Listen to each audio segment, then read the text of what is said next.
Hi, welcome back, everyone. This is your friend Greedy Fanfics, bringing you another fanfiction. Today, we're diving into the fourth part of What If Deku Fell into Darkness. All credit for this story goes to the original authors, so please support them by checking out the link in the description for more details. Don't forget to give this video a like and subscribe to the channel if you want more content like this. Now, let's get into the fanfic. Wow, Deku, your costume is way plainer than I thought it would be, considering how much you know about heroes. Was there no one you wanted to base your costume off of? ᴜᴜ asked. Her own costume was black and pink and form-fitting. Minato was actually drooling in the corner staring at her. No, not really, Izuku said, moving slightly to break Minato's line of sight. Her hero costume was a mostly dark green jumpsuit with white and black accents. She had a couple of pouches on her belt that held medical supplies. Her costume wasn't baggy, but it was a lot looser than most of the other girls' costumes. Izuku had specifically asked for that in the recommendations. I mostly just wanted something that was efficient and utilitarian. Good idea. But don't you want something that stands out more? ᴜᴜ asked. Izuku shrugged. Not really? ᴜᴜ looked like she wanted to ask more questions, but All Might started explaining the lesson, so they turned to listen to All Might. Everyone had been pretty thrilled to have him as a teacher. Izuku had more reservations. A year ago she'd have been over the moon to have All Might as a teacher. Now, she could see all of his flaws much more easily. Thankfully, he didn't seem to recognize her from almost a year ago. Her hair had grown out since then, and she was in better shape now. Still, she didn't want him to notice her too much. It seemed like Bakugo was in a similar situation as well. All Might tried a couple of times to be friendly with Bakugo, which he brusquely shook off. There wasn't any of the odd hero worship that Izuku might have expected, even from someone like Bakugo. He'd probably gotten used to All Might's presence, after training with him for almost a whole year. All Might was so used to hero worship. How did it feel to have his own successor look down on him like Bakugo clearly did? The exercise seemed pretty simple. The students who were acting as heroes had to tag a fake bomb while the students chosen as villains tried to stop them. Your teammates and enemies have been chosen randomly. Everyone, do your best. At that, All Might started calling out the teams. It was Izuku's luck that of course she was pitted against Bakugo, of all people. And on only the second day of school, too. Being teamed up with ᴜᴜ was only a moderate consolation. Bakugo hadn't seemed to notice her too much yesterday, but there was no way he wouldn't act like his middle school self when they were actually enemies. As ᴜᴜ and Izuku stood in front of the building waiting for the test to start, Izuku rubbed her hands together, hoping her nerves wouldn't get in the way of her winning the test. How was she going to beat Bakugo? So do you have a plan? Honestly, I don't even know how to start. ᴜᴜ admitted. Izuku frowned. Well, considering that the villains are Bakugo and Iida. I should probably focus on distracting Bakugo, and then you can take out Iida and grab the bomb. Hopefully I'll be able to trap Bakugo and help you out before time is up. Ha, is Bakugo really that obsessed with you? Is there some fun history there? ᴜᴜ nudged Izuku playfully. No, I think he's going to try to kill me, Izuku responded flatly, dreading the upcoming encounter. She tried to make peace with him yesterday, and that had gone terribly. She was certain he'd make her the target. The buzzer sounded, and Izuku jogged towards the entrance. Wait, ᴜᴜ said, lagging behind Izuku, then running to catch up as Izuku went into the building. Wait, what? What is he going to try to do? Kill me, Izuku repeated. Well, maybe not kill me, but he'll probably try his best to hurt me really badly. She looked around. The building was dark, and the corridor's walls seemed as if they were pressing in on her. Are you joking? It doesn't really sound like you're joking, and it's kind of worrying me. Izuku shrugged. I don't know if I'm joking or not. He's never really gotten the opportunity to use his quirk at full power like he'll be able to here, and he hates me, so. Izuku thought about it. He was still All Might's successor. I think he's smart enough to know that that would be a bad idea, so he'll probably just yell about killing me, and then try to hit me as hard as he can. Ūriक़ᴜ didn't seem comforted by that. If anything, she seemed more concerned. You think maybe I should distract Bakugo, and you should go try to fight Iida? Or both of us should just try to get to the bomb? I mean, won't Bakugo and Iida stay and protect the bomb instead of coming to us? Izuku sighed. She couldn't even imagine Bakugo working with Iida like that. He hates me, she said. He'll find us, and when he does, I'll run away from you, and you keep going up the levels looking for the bomb, okay? Okay? Whatever else I feel about him, Bakugo will make a great practice villain. We've got to stay focused on the task at hand. I'm counting on you. We're going to win this. Izuku made herself relax and smile, and Ūriक़ᴜ followed her lead. Yeah. My idea is that once we're actually fighting, go back to the stairs and up a level. If it's taking Bakugo this long to find us, the bomb has to be on a higher floor. I'll keep him away from you so you can figure out how to take out Iida, or tag the bomb. Sound good? Ūriक़ᴜ nodded, looking determined. Yeah. I'm getting fired up now. They continued through the building, moving as quickly as they could while staying alert to their surroundings. Izuku's quirk would work well in this environment. The walls would make it easy to push and pull herself around.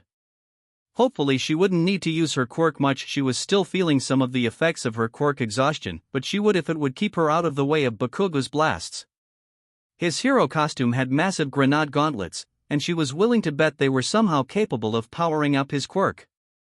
They were just coming onto the third floor when Bakugo found them, turning the corner down a long hallway. Deku, he roared, charging at them. Izuku's first instinct was to run, using emotion detection to get away far away from him and stay away, but she stopped herself. That wasn't who she was going to be. You ready, Ūriक़ᴜ? Izuku asked. They had maybe 10 seconds before Bakugo made it to them. Yep, you can count on me. Izuku started running towards Bakugo. I'm gonna kill you, you freak. Bakugo yelled as they got closer. Right hook to start a fight, like always. The throws she'd learned during her internship were like second nature now, and she flipped Bakugo onto his back easily. Izuku turned and ran. There was no way she could easily subdue Bakugo like she'd been taught. She didn't know how to avoid him exploding her as she tried, and more importantly she needed to get Bakugo away from Ūriक़ᴜ. Deku! Get back here! I'm going to crush you, he yelled. If Izuku made it to a stairwell, she could easily use telekinesis to keep out of his reach by going up or down levels faster than he could. Were you laughing at me the whole time? Bakugo continued. Making a fool out of me, because you had this quirk the whole time? What? Izuku asked, shocked. No, I wouldn't. She realized she'd slowed slightly, and Bakugo had taken advantage of that to level a blast at her. She had to get out of the way quickly. Is that who you think I am? She asked, horrified. Is that what you think of me? Quit acting like you're better than me, Deku.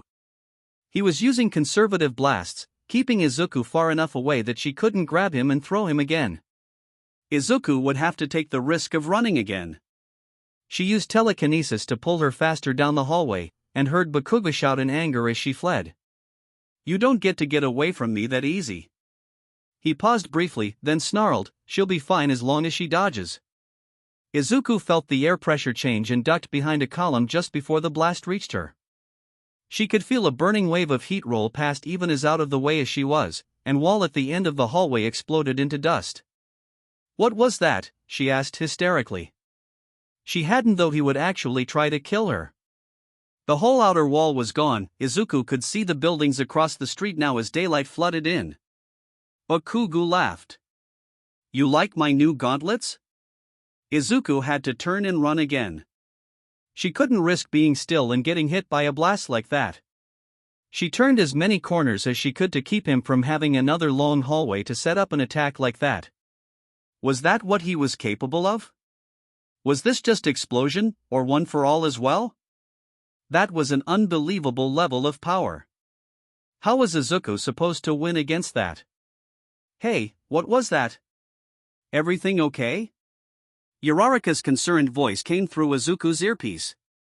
That's right. She wasn't alone, that was how she was going to win. Yeah, I'm okay.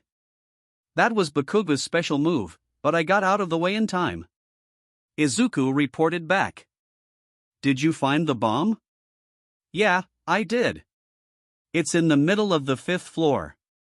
Only, Ūri:a paused, and Izuku turned another corner, barely keeping ahead of Bakugo Itasumi almost immediately. I'm sorry. He also cleared out the room of anything I could use against him, so we're kind of just staring at each other. Izuku could hear, faintly over the sound of her own footsteps and heavy breathing, Ida acting his part as a villain. We'll get you, heroes, you won't win against us today. The next room she went into was a dead end with only a couple of windows opposite the door. She had to keep away from Bakugo, but not so far away he'd think of going after Ūri:a. Sounds like Ida's getting into the role. Izuku commented. Yeah, he spotted me because I was laughing at him a bit. Izuku leapt towards the window, please break, please break, please break, and smashed through the glass. It rained around her onto the street below as she used telekinesis to pull herself to another window and smash her way through it. She staggered when she landed, her stomach lurching from using her quirk that much. There, now she had a wall in between her and Bakugo, that should. There was another blast, milder this time, and Bakugo came straight through the wall, clearly furious. Running isn't going to work forever, Deku. Shoot, he was good. Izuku wasn't going to fight him because he thought she ought to, though. She turned and ran again. How did she get out of this? Running around like this wouldn't do anything except end the exercise in a tie, which wasn't what Izuku wanted. She wanted to win this. She knew she could win this. But how? It wouldn't be smart to go hand to hand against Bakugo. He was taller, heavier, and stronger. The only advantage Izuku might have over him would be speed, if she used telekinesis quickly enough. Would there be any benefit to bringing Bakugo up to the same level as Ida and the bomb? Ūri:a would be there too, and she could make Izuku weightless. Izuku hadn't asked her to do that earlier because she hadn't wanted to use telekinesis this much, but she was running out of options. How much time do we have left, Ūri:a? Izuku asked. Izuku didn't want to take the precious time to check her own watch. Not much. Like only a few minutes. Izuku had to make a decision. Ūri:a, Izuku started, I'm going to be bringing Bakugo up to your level. As soon as you see me, can you lighten me? I think it's the only way I'll have the upper hand against Bakugo. You got it. I'll just keep away from Ida until then. Izuku needed to go up a level. There were windows that were closer than the stairwell, so Izuku would have to risk using her quirk again and hoping she didn't make herself throw up or something. She launched herself through the window and pulled herself up a level, and swung herself around to kick out that window, too, and then land. She was in a large, open room.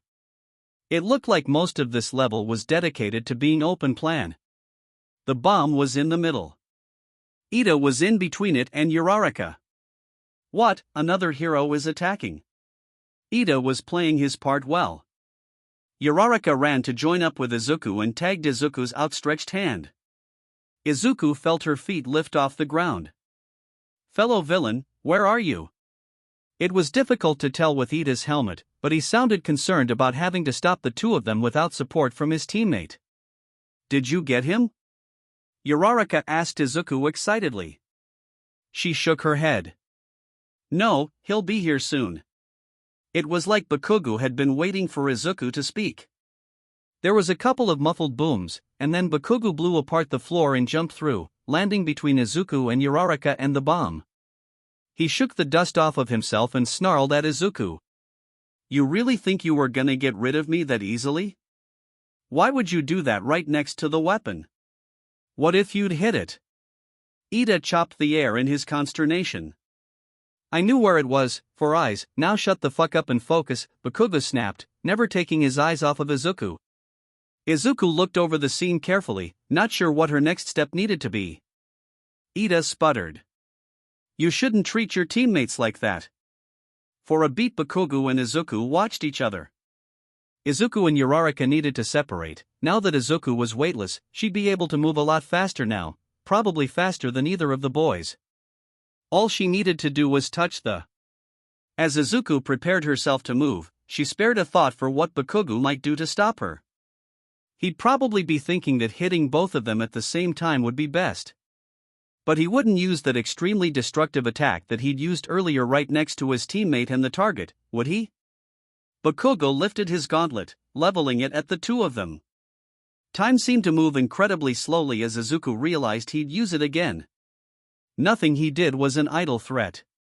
Izuku didn't have anything to hide behind this time, and there was nowhere to run that he couldn't target. What was she going to do? She had to come up with something. ᴅᴜ, lighten yourself. Izuku yelled.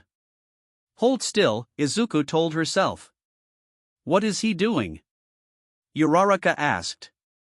Izuku couldn't even take her eyes off of Bakugo long enough to see if ᴅᴜ had done as she'd asked. Hold still until his attack was started and he couldn't change his aim. Stay still, Izuku commanded. Izuku could see a strange, orangish lightning running down Bakugo's hand and arm. She'd never seen that from Explosion before. Was Bakugo about to use one for all? Hold still. Time crawled as Bakugo reached up and pulled the trigger on the gauntlet. Once Izuku saw the ignition in the barrel of the gauntlet, she pushed ᴅᴜ as far away from herself as she could with telekinesis. Both of them, weightless now, ricocheted to opposite ends of the room. ᴅᴜ had been slightly in front of Izuku. She was sent further into the room, still at an angle, but she'd hopefully be safe from the worst of Bakugo's blast. But that meant that Izuku hadn't been able to go that far before she hit the back wall. She curled up, arms protecting her face and head, as the blast hit. Katsuki turned a corner just in time to watch Deku kick out another window and go up a level before he had time to aim another blast. He wanted to kill that fucking nerd. But how the fuck was he even going to hit her? She was too damn fast. And now he'd spent too much time running around this stupid building trying to take her out that he'd lost track of time, and there was no way he'd let himself tie with Deku. Up one level was the bomb. Was she teaming up with the other girl to try to take him out? Katsuki scoffed. It wouldn't work, but he didn't need to spend more time on this floor when everyone else was on the level above him. He ran back the way he'd come. The bomb was in the center of the room above him, so if he blasted out the floor here, he'd be in between Deku and the bomb. Next skill to work on was figuring out how to use Explosion to fly. Having to run around like this wasted too much time. It was too slow. He blasted through. It was amazing to be able to use his quirk like this, like it was meant to be used, and leapt through the hole he'd just made. Deku was at the far end of the room, near her teammate. The bomb and Four Eyes were behind Katsuki. You really think you were gonna get rid of me that easily? He snarled at Deku. Why would you do that right next to the weapon? What if you'd hit it? Four Eyes was a nervous fucker who underestimated Katsuki, clearly. I knew where it was, Four Eyes, now shut the fuck up and focus, Katsuki snapped. He tuned Four Eyes out as he continued complaining to focus on his enemies. Deku looked determined now, but she'd probably start crying as soon as the match was over. But Katsuki had to end this match first. Deku would be trying to plan an attack.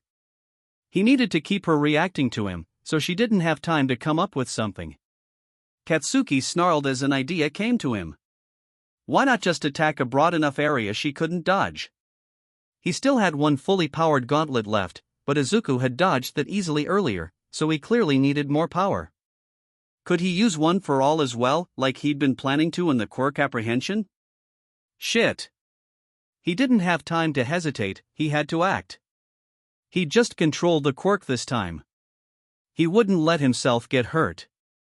He shifted his stance so his attack would include both Deku and the other girl, and summoned the power of one for all as he pulled the trigger on his gauntlet. For an instant, he thought he had it, but then he could feel All Might's quirk burst out of his control. Katsuki screamed as he felt his bones crack and fracture.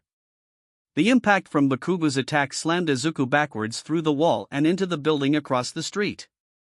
She hit with enough force that all of the air whooshed out of her lungs, and fell towards the ground, only activating telekinesis in just enough time to keep herself from splatting against the ground. It wasn't a graceful landing, jarring her badly enough that she collapsed and lay still, trying to get her breath back, her ears ringing from the blast.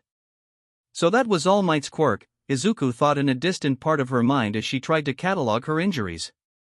Everything seemed to move okay, but her sleeves had disintegrated from the heat of the blast and the skin on her arms felt tender. She pushed herself up, looking at the building where the test had been. Half of the building was collapsing, from just the one attack. How injured would she be if she didn't have durability as a passive quirk? Bakugo would be terrifying with that quirk. He was already terrifying, even with limited training. Izuku watched the building continue to crumble. Bakugo was kneeling in the now open portion of the building, his head down and his hand gripping the shoulder of the arm he'd used to attack. Ida was nowhere in sight. Izuku couldn't see Ūriक़ᴜ either. Hopefully Izuku had been able to push her far enough away to safety. Izuku hadn't even noticed when the effect of Ūriक़ᴜ's quirk had worn off, but it had at some point. It was then that the ringing in Izuku's ears faded enough that she could hear again. Izuku! Help! That was Ūriक़ᴜ. Izuku touched her earpiece. What? She asked. I'm floating really high, and I'm not sure I can catch myself if I release my quirk. Ūriक़ᴜ said. Izuku looked up. Oh, that's where she was. She was above the height of most of the buildings, still holding the nuke, and getting higher. Sorry. I'll get you down. Izuku tried to jog and almost fell over, her legs not ready to support her yet. So she walked until she was standing roughly under Ūriक़ᴜ and used her quirk to pull her down. Once Ūriक़ᴜ was near the ground, she let go of the nuke and touched her fingertips together, and collapsed onto the pavement. Izuku steadied the nuke so it was still upright. You okay? Izuku asked her. I'll get back to you on that, Ūriक़ᴜ muttered, folding over herself with her arms wrapped around her middle. Congratulations on winning the exercise, young heroes. Izuku whipped around to see All Might standing behind her, grinning broadly. What? She asked, shocked by his sudden presence. You two won the exercise. Congratulations. This was the closest All Might had been to Izuku this whole time. Would he recognize her from a year ago? Would he say anything if he did? All Might leaned over slightly so he could see Ūriक़ᴜ better. Are you all right? He asked her. HRRGH was all Ūriक़ᴜ could manage. She didn't even look up. Izuku was proud of her for not puking. After effects of her quirk, Izuku explained to All Might. She'll be okay in a bit. Izuku herself felt mostly fine, but she suspected that was more from adrenaline than that her quirk exhaustion had magically disappeared. She would probably be sore and bruised tomorrow. Good to hear. And you're okay, young Midoriya, right? Was All Might's grin strained because he wasn't sure if he had her name right, or because he thought she looked familiar? Yeah, I'm okay. Izuku said, trying to keep herself from panicking. What would happen to her if he recognized her as someone who had been quirkless a year ago? Would he look down on her? Or would he be as accepting as Tsukachi had been? What about Ida and Bakugo? Izuku asked, desperate to change the topic of conversation off of herself. Now All Might's grin definitely did look strained as he turned to look at the ruined building. Ida was next to Bakugo now. Bakugo was finally standing up, still gripping his arm. He must have been in pain, because it didn't look like he was yelling at Ida for fussing over him. Young Bakugo may have overdone it a bit. All Might admitted. Izuku looked around at the wreckage and marveled at his conservative word choice. I'm sure Yue's own recovery girl will be able to fix him up just fine. I've already instructed Ida to escort him to the nurse. Would he be fine? If his arm was ruined, he wouldn't be able to use his explosion quirk to its full potential. Izuku didn't think she'd ever actually seen Bakugo in real pain before, but he clearly was now as he walked out of the building. It didn't stop him from glaring at her as if she'd been the one to break his arm as he walked past her. Katsuki's arm felt like it was on fire. He knelt on the ground quickly, the weight of his gauntlet feeling like it was going to pull his arm into pieces. It was the same fucking thing as at the entrance exam. He'd tried to keep one for all from overcoming him, but it hadn't worked. It hadn't fucking worked. Bakugo, are you okay? Fucking Four Eyes was in his ear. He might have been for a while, and Katsuki just hadn't heard him earlier. His good hand was shaking, but he managed to undo the clasps that were keeping his gauntlet on, and slowly, carefully, pulled his ruined arm out. It didn't matter how careful he was though, it fucking hurt. It hurt so bad. He cradled it in his lap, trying to find an angle where maybe it didn't hurt so bad, and the pain was manageable. No luck. Young Bakugo, are you alright? Do we need to call off the exam? Oh, and that was the last person Katsuki wanted to hear, All Might himself. Fucker. Too late, they already claimed the weapon, Four Eyes said. Young Bakugo, get yourself to recovery, girl. Yeah, Katsuki fucking knew that bit. Obviously. He distantly heard All Might instructing Four Eyes to escort him to the fucking nurse, like Katsuki was a fucking dumbass or something. Katsuki held his arm gently to his chest and stood up, using his good shoulder to push past Four Eyes, who was now standing next to him.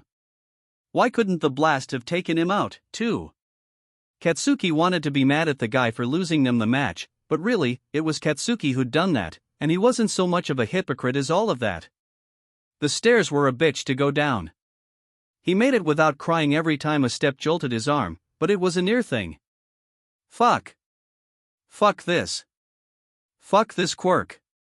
Fuck everything. Pink Cheeks and fucking Deku were at ground level already, standing awkwardly to the side, with the fake noob behind them. Katsuki glared as angrily as he could at Deku, with that stupid worried look on her face, wishing she was the one suffering from a mutilated arm instead of him right now. He should have just tried to win with Explosion. He could have won with Explosion, he was sure of that. Let's get you to the nurse. Four Eyes announced. Could he have said that any fucking louder? Asshole. Make sure the entire fucking campus knew he was injured.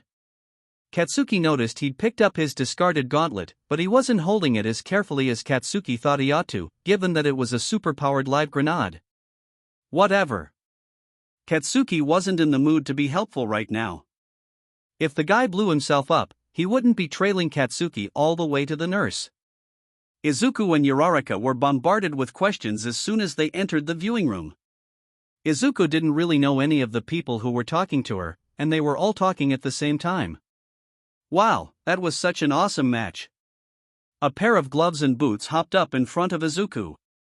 That must be the girl with the mutant-type invisibility quirk. Really cool moves, Midoriya. Someone else was speaking before Izuku could respond. Yeah, can you teach me that throw you used on Bakugo? A boy with a tail asked. That was an amazing fight. Izuku didn't even catch who said that. How are you okay after that attack? You are okay, right? A pretty girl with a black ponytail asked, concern in her eyes. Izuku didn't even know anyone's name, yet. Yeah, thanks. Sure, I will. Yeah, I'm fine, she said, trying to answer all of them, but the comments just kept coming. She wasn't even sure what she was saying anymore. Maybe she'd gotten hit harder than she realized. Man, I'm all pumped up now. A red-headed boy with spiky hair punched the air enthusiastically. Aizawa-sensei was totally scary yesterday, but today's going to be amazing, shared a pink-skinned girl. Alright, class, before the next fight, let's go over the one we just saw. All Might called over the noise, and everyone dutifully turned to face him, giving Izuku the chance to pull out a notebook and pen. Now, someone tell me. Why is Iida the MVP of the exercise? The girl with the ponytail raised her hand, and All Might pointed to her. Yayorozu? Midoriya and ᴜᴜ didn't do badly, but ᴜᴜ laughing revealed her position to the villain, and Midoriya wasted a lot of time running from Bakugo instead of finding a way to neutralize him. The two of them won mostly by luck, not skill. Bakugo refused to work with his teammate, which probably cost him the match. If that last attack had been better planned, there's no way Midoriya and ᴜᴜ could have won. Iida took the spirit of the exercise the most seriously, by truly embodying the actions of a villain and staying and protecting the bomb. Yaoyorozu gave her summary with complete confidence. It stung a bit, hearing all of that, but Yaoyorozu was right. Izuku hadn't won based on skill. If ᴅᴜᴜ hadn't been able to grab the bomb right at the end there, they wouldn't have won. Izuku hadn't had a real plan to go up against Bakugo, and it showed. But wow! She was smart. Izuku quickly wrote down her comments. She'd have something to improve on next time. Izuku saw Iida put his hand over his chest, clearly flattered by Yaoyorozu noticing how hard he'd tried. The next match was between Todoroki and Shoji and Ojiro and Hagakure. Izuku could finish learning people's names today and see their quirks in action. She was glad she'd gone first, so she could focus on taking notes now. Todoroki and Shoji spoke outside the building. Were they planning something before they even went in? They didn't have that much time to find the bomb, so that was an interesting use of time. After listening to something that Shoji said, Todoroki reached his hand out to touch the wall. Ice bloomed from underneath his touch, and he froze the whole building in a matter of minutes. Izuku looked back at the screen showing the villain group. Ojiro and Izuku guessed Hagakure, too, from the faint impression of bare feet Izuku could see, were frozen to the floor, trapped and unable to move. Todoroki just walked leisurely through the building. There was no need for him to hurry, his opponents had been safely immobilized. Now that was an awesome power. Izuku didn't know how she'd combat a power like that. She didn't have any real attacks that could counter it. The most that telekinesis would give her would be mobility, so she would be able to avoid being trapped in the ice like Hagakure and Ojiro had been. Wow, you're really serious about this, aren't you? Those notes are really impressive. Izuku looked up to see the girl with the frog quirk standing next to her, looking over her shoulder at her notebook. Yeah, maybe a bit obsessed with quirks, Izuku admitted sheepishly, hoping she hadn't been muttering while taking notes. ᴅᴜᴜ, on Izuku's other side, leaned over to read Izuku's notes too. It took everything Izuku had to not slam her notebook shut. I remember you saying that, but wow. You really are. It's great, that'll help you so much at UA. Hey, are you taking notes on all of us? A friendly-looking blonde-haired boy asked. Izuku was pretty sure his name was Kaminari. Yeah. Oh. ᴅᴜᴜ and the frog girl hadn't thought Izuku was too weird, but there was no way everyone in the class would be as accepting. Izuku half-closed her notebook, but Kaminari poked it back open, looking inside. You have any notes for me? Honestly, I could use all the help I can get, really. I don't know if I've really seen you use your quirk yet. Man, don't try to mooch off of Midoriya on the second day of school. The red-haired boy from earlier punched him in the shoulder. Be ready to be dazzled by my quirk, once you see it. Another blonde boy with a belt on posed and winked at Izuku. Your handwriting's so neat, I love it. That was the pink girl again, but Izuku didn't have time to respond before the next student spoke. Oh, you even wrote down what I said about you. I'm so sorry, I hope you didn't think I was rude. Yaoyorozu seemed very sweet. No, it was helpful, really. Izuku insisted. Everyone kept on talking over each other though. You're all crowding around Midoriya. We're supposed to be watching the match. Iida yelled at everyone. Izuku hadn't noticed he'd made it back from the nurse's office. Bakugo wasn't around, so it must be taking a while for Recovery Girl to fix him up. Would he be alright? Dude, they're working on unfreezing the building. The match is over and it's gonna take a while for the next one to start, you know? Kaminari grinned at Izuku as Iida chopped the air ineffectively. Izuku smiled back, surprised that everyone was being so nice, even after seeing that she'd been taking notes on all of them. Bakugo would have exploded her notebook. Maybe UA really was a place where she could belong. Everyone quieted down as All Might announced it was time for the next match, and as everyone wished the next contestants good luck, Izuku went back to her notes. UA was so different from middle school. People were friendly, but Bakugo wasn't the class favorite, and here, Izuku had.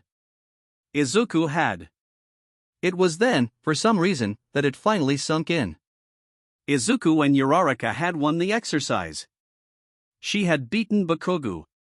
Obviously, that was what she'd wanted, but deep down, she hadn't been certain it could be done. But it was. It was, because she'd just done it. This was actually going to be possible. She was going to be a hero. I'm not going to heal you every time you do this to yourself, you know. Recovery Girl scowled at Katsuki, as Katsuki gingerly settled himself on the hospital bed, torn between trying to act like he wasn't in pain and moving carefully enough to not jostle his arm. Katsuki had managed to make it to the nurse without using his good arm to destroy Four Eyes, which he thought made him the picture of self-restraint. Recovery Girl had sent his classmate away and was taking the time with the two of them alone to berate him on his usage of One for All. Apparently she knew about the quirk, which was a fucking surprise to Katsuki. He'd yell at All Might later after this. If it was such a big secret, why did she know about it? How many other people did? It's your fucking job. Was that old hag really threatening not to heal him? Would Katsuki really not have any options if he tried to use One for All again? You need to learn to control this quirk. You can't keep doing this to yourself. And watch your tone with me, she snapped. You think I don't know that? How stupid did she actually think he was? Did she really look down on him that much? Bitch. He'd show her. But how? That question made Katsuki clench his teeth hard enough his jaw ached. If she really wasn't going to heal him when he messed up, then he didn't have a safety net to fall back on. There wouldn't be any way for him to learn to safely use One for All. I can't believe Toshi would give a child such a powerful quirk without more support, she groused.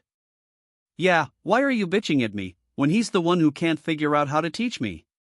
Katsuki hated himself for trying to deflect the blame onto All Might, but it was out of his mouth too quickly. It was this fucking arm. It hurt so badly. He couldn't barely move it on his own at all. It was keeping him from thinking right. Recovery Girl leveled a look at him. Don't think this is all on him. Part of this is your responsibility, too. I fucking know that. Recovery Girl went very primly in a way that made Katsuki want to slap her. Well, there's nothing to be done about it now. I'll heal you, but I don't expect you to be a regular visitor, you got that? There are diminishing returns on healing injuries this severe on a regular basis. At some point I won't be able to restore you to full health anymore. Katsuki scoffed and barely kept from jerking back in disgust when she kissed him on the cheek. What a horrible way to have to use a quirk. I've had to use a lot of your body's resources to heal you. This injury was much more severe than what you did during the entrance exam. Go ahead and lie down for a bit. Katsuki exhaled slowly and flexed his fingers. Everything was back to a normal color again. The sudden lack of pain was euphoric. I'm fine. I don't need to. Katsuki had to catch himself as his knees buckled when he stood up. Recovery Girl said again. Lie down for a few minutes. If you really feel okay, you can go to class, but I don't recommend it. Why would you listen to me though? I'm only the school nurse, so what do I know? She turned away, tooting grumpily, and went back to her desk. Shit. Katsuki could feel the exhaustion settling over him. Stupid quirk. Stupid quirks. Both One for All and the healing quirk for being stupid and having stupid drawbacks. He would have to rest for a bit. He settled back onto the bed and its scratchy covers and stared at the ceiling tiles. Second day of class, and he was already stuck in the nurse's office. And he'd lost to Deku, of all people. That part still didn't seem real. Going back to class after the battle trial was odd. It was surreal that Izuku had just beaten Bakugo. He had practically been a force of nature when they were kids, he seemed so unstoppable, but now he was in the nurse's office and recovering from his injuries, while Izuku was mostly fine, sitting in class. She did everything she could to focus on class, but it was difficult. There was a lot more than just the battle trial on Izuku's mind. She needed to meet up with Shinso after class today, both to help him with his quirk and to get a look around UA and hopefully figure out where she could get All Might's schedule. She was thinking the teacher's lounge would be her best bet. There was no way she'd let herself disappoint the doctor and sensei, but she was nervous about sneaking around UA. Just then, the classroom door slammed open and Bakugo stalked in, still in the remains of his hero outfit and his arm wrapped in a bandage. Izuku couldn't help but feel bad, seeing his arm wrapped up like that. Maybe she shouldn't have run like she had. If she and Uraraka had fought Bakugo right at the beginning, maybe he wouldn't have felt desperate enough to use one for all and hurt himself. He was immediately surrounded by the class. "Hey, so you're okay now?"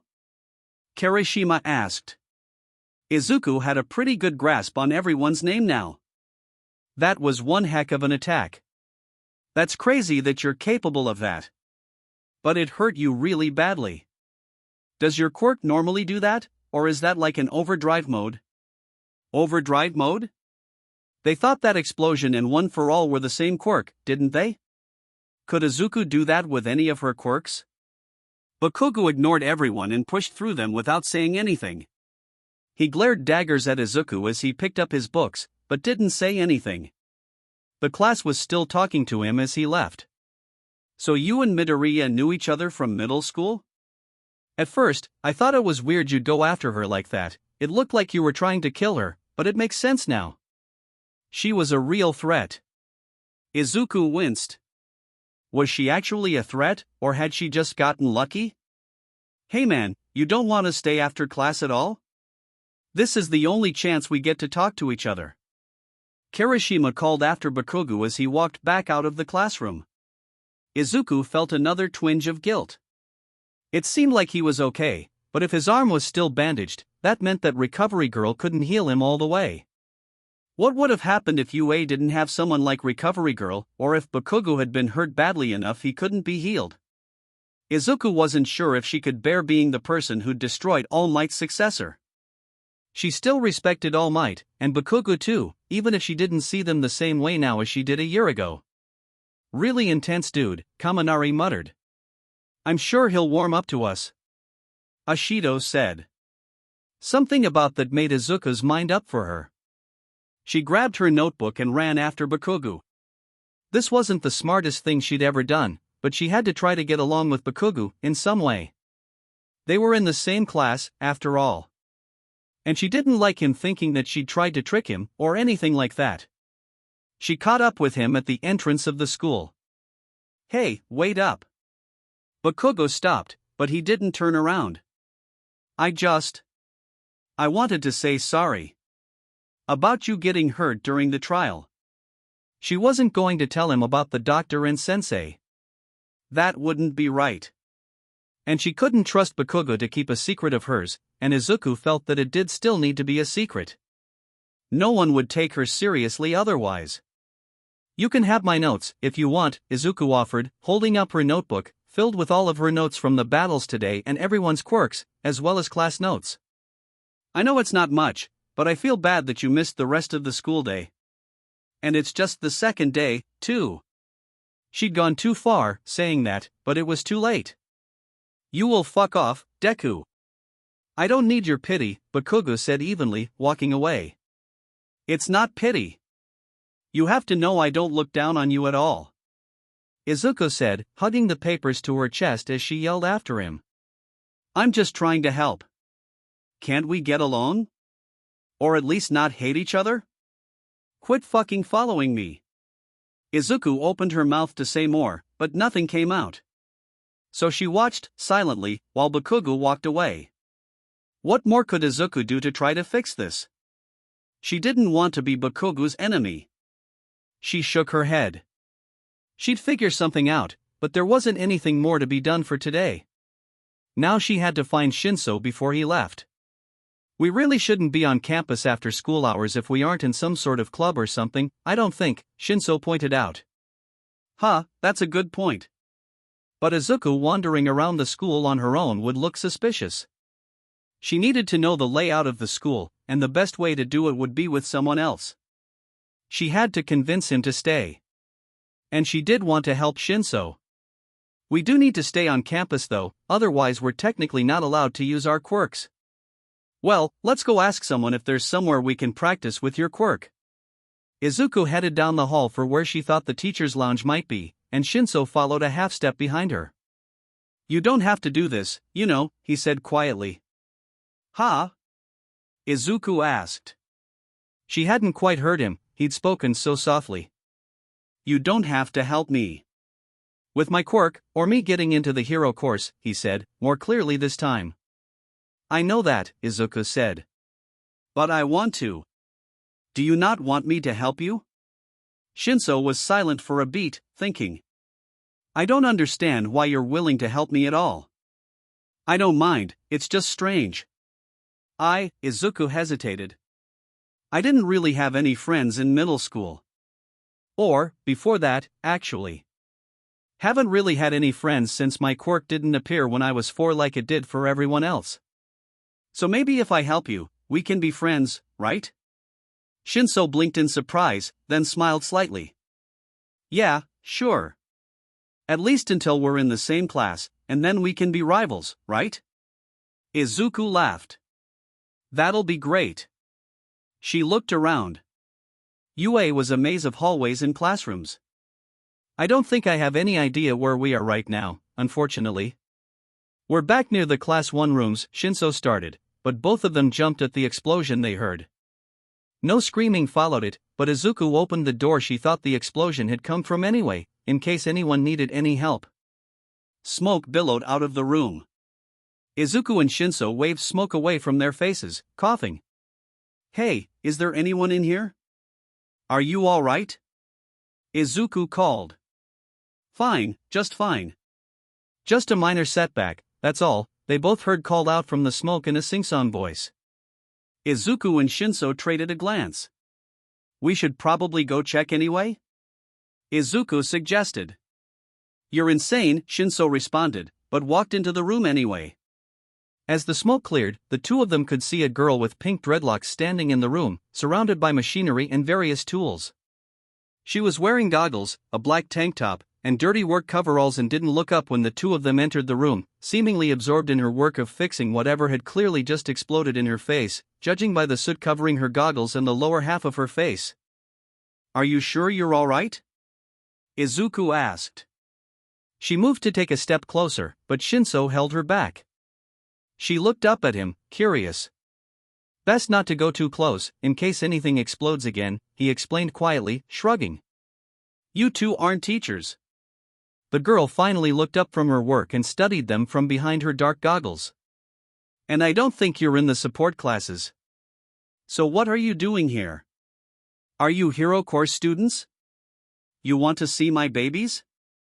The grin on the girl's face could only be described as manic. Izuku was speechless. ᴘᴅ wasn't much better. "Babies?"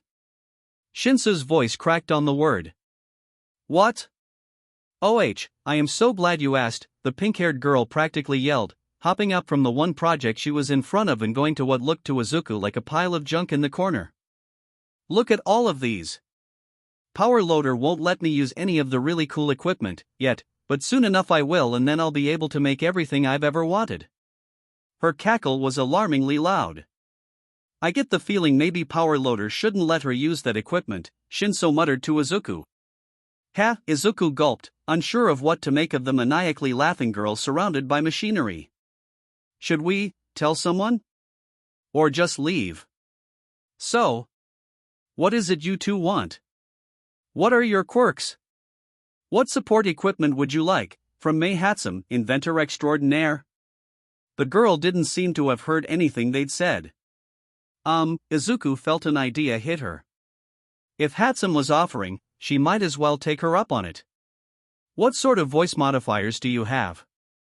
"What?" ᴘᴅ looked at her like she was crazy. Izuku gave him a sheepish grin. "His quirk is voice-operated," Izuku said, gesturing with her thumb to ᴘᴅ, "so anything we could have that could help him with that would be good? Maybe something like what present Mike has." Hatsum pulled the goggles off of her face. Her eyes were yellowish, with crosshairs instead of pupils. Was that part of her quirk? "I haven't worked on anything like that recently, but I might have something stored in a drawer somewhere." She started pulling open various drawers and cabinets in the shop, rifling through their contents. Had she already made herself that at home in this workshop, on the second day of school? Are you sure you're okay? Izuku asked again. Hatsum taking off her goggles had really highlighted how close she had to have been to the explosion because of the clear demarcations of clean skin and soot. Yep. Why do you keep asking? Hatsum rubbed her nose, smearing soot over what had once been clean skin. She had to know, right? Or was this a joke of some sort? No reason, Izuku managed. Shinso snorted a laugh. Here's something. Try this. Hatsum bounded over with an unidentifiable heap of metal and, hopping up so her legs were wrapped around Shinso's waist, worked her contraption over Shinso's head while he stood there, stunned. Try it out. 괡ᴜ looked alarmed, at least partly because of Hatsum's proximity to him as she continued holding his head still and tweaking things on the contraption. I don't want to lose my face, Izuku heard him mutter underneath Hatsum's contraption. How volatile is this, baby? Izuku asked. She felt a little uncomfortable referring to the experiments as babies, but, well, they weren't her experiments. Maybe Hatsum really did treasure these things like she would children. Oh, it's never exploded before, Hatsum proudly declared. Shinso's eyebrows drew together and his eyes got wider. How likely is it to explode for a first time? Izuku hazarded. Hatsum hopped off of Shinso and took a step back. Now that's a good question. She thought about it, her hand on her chin. Finally, she straightened, grinning broadly and one finger pointing to the ceiling. I have no idea. Oh, Izuku said quietly, and Shinso carefully wrestled the contraption off. I'll try something if you can guarantee it won't blow me up, he said once he had it off, gingerly handing it back to her. Is that a requirement?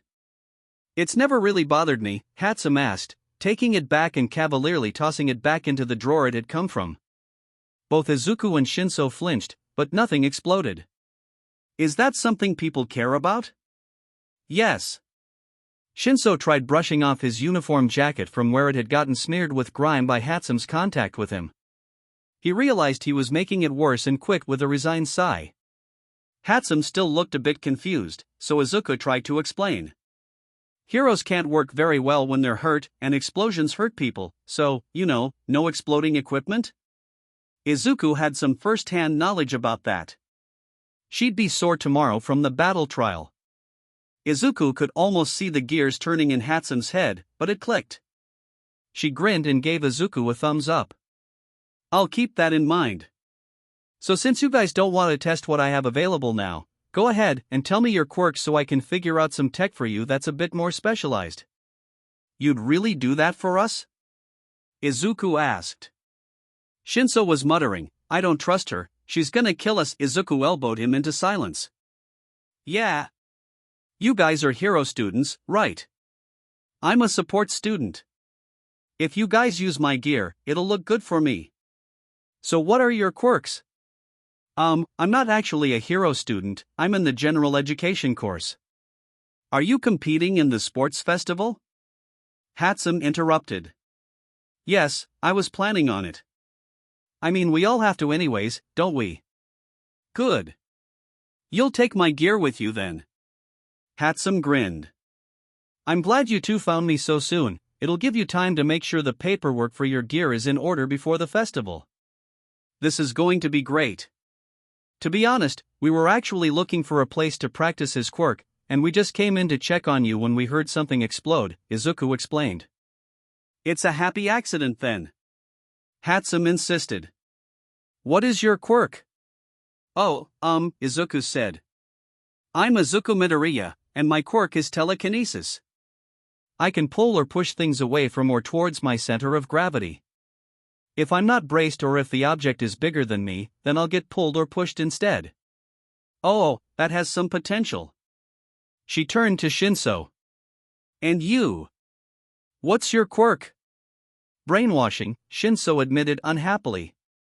And I'm Hitoshi Shinso.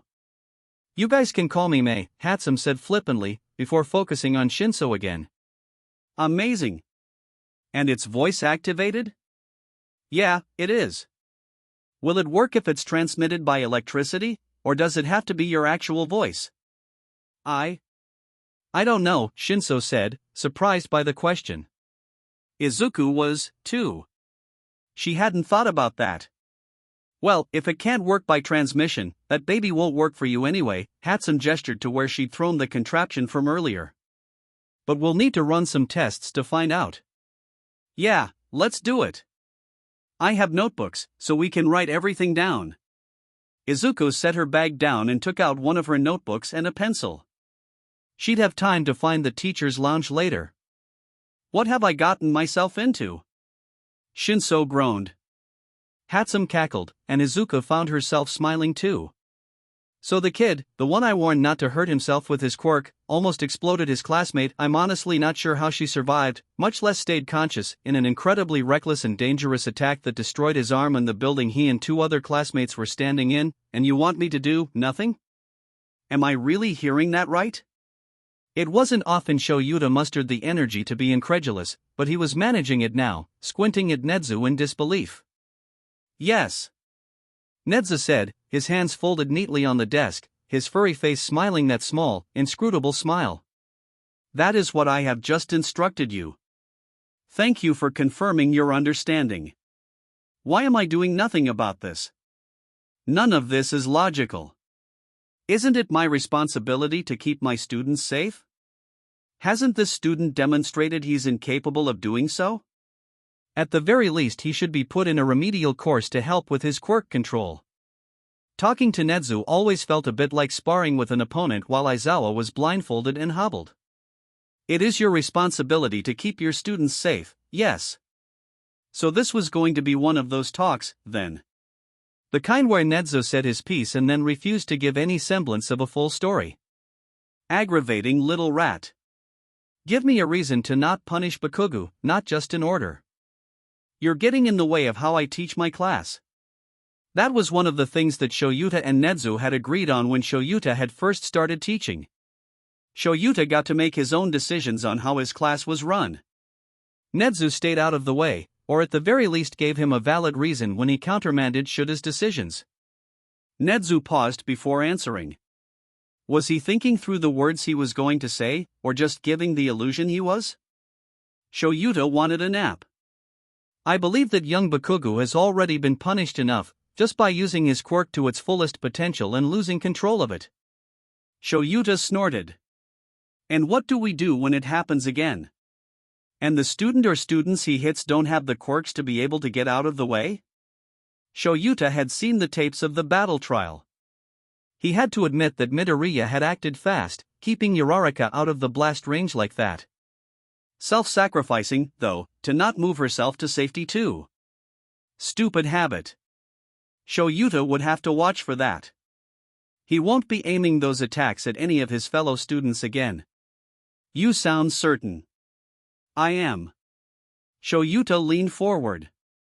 What if you're wrong? It was a challenge, edging on an insult, but he needed to make sure that Nezu at least fully understood the gravity of the situation. Nezu followed suit, also leaning forward a bit, eyes glittering, his smile now showing teeth. Count on your fingers how many times that has happened. ᴡᴜ maintained eye contact for several heartbeats, then leaned back, shaking his head. You can't predict teenagers. The history of this esteemed school since I'd become headmaster disagrees with that. You sound overconfident, ᴡᴜ said. I am not. I am merely using my past achievements as an example for my present and future work. ᴡᴜ shook his head again. Did All Might at least get the same talk? He asked, unable to keep the edge out of his voice. Please clarify. Nezu hadn't reacted at all at the mention of All Might. He'd probably been expecting it. Did All Might get the same talk as what I'm getting? Did he get the whole don't punish the live grenade because it might hurt his feelings spiel? I said none of those words. Nezu was avoiding the question. It wasn't even a clever effort from him, but he was still smiling. If I'd been the one monitoring that battle trial, we wouldn't be having this talk because Bakugo would already be expelled. Is there really any need to dwell on hypotheticals like that? All Might didn't even tell me about this. I had to find it out from watching the tapes myself. That's exactly the sort of initiative I expect from an exceptional teacher such as yourself. Shuta's breath hissed out from between his teeth. ᴄᴜ was still smiling.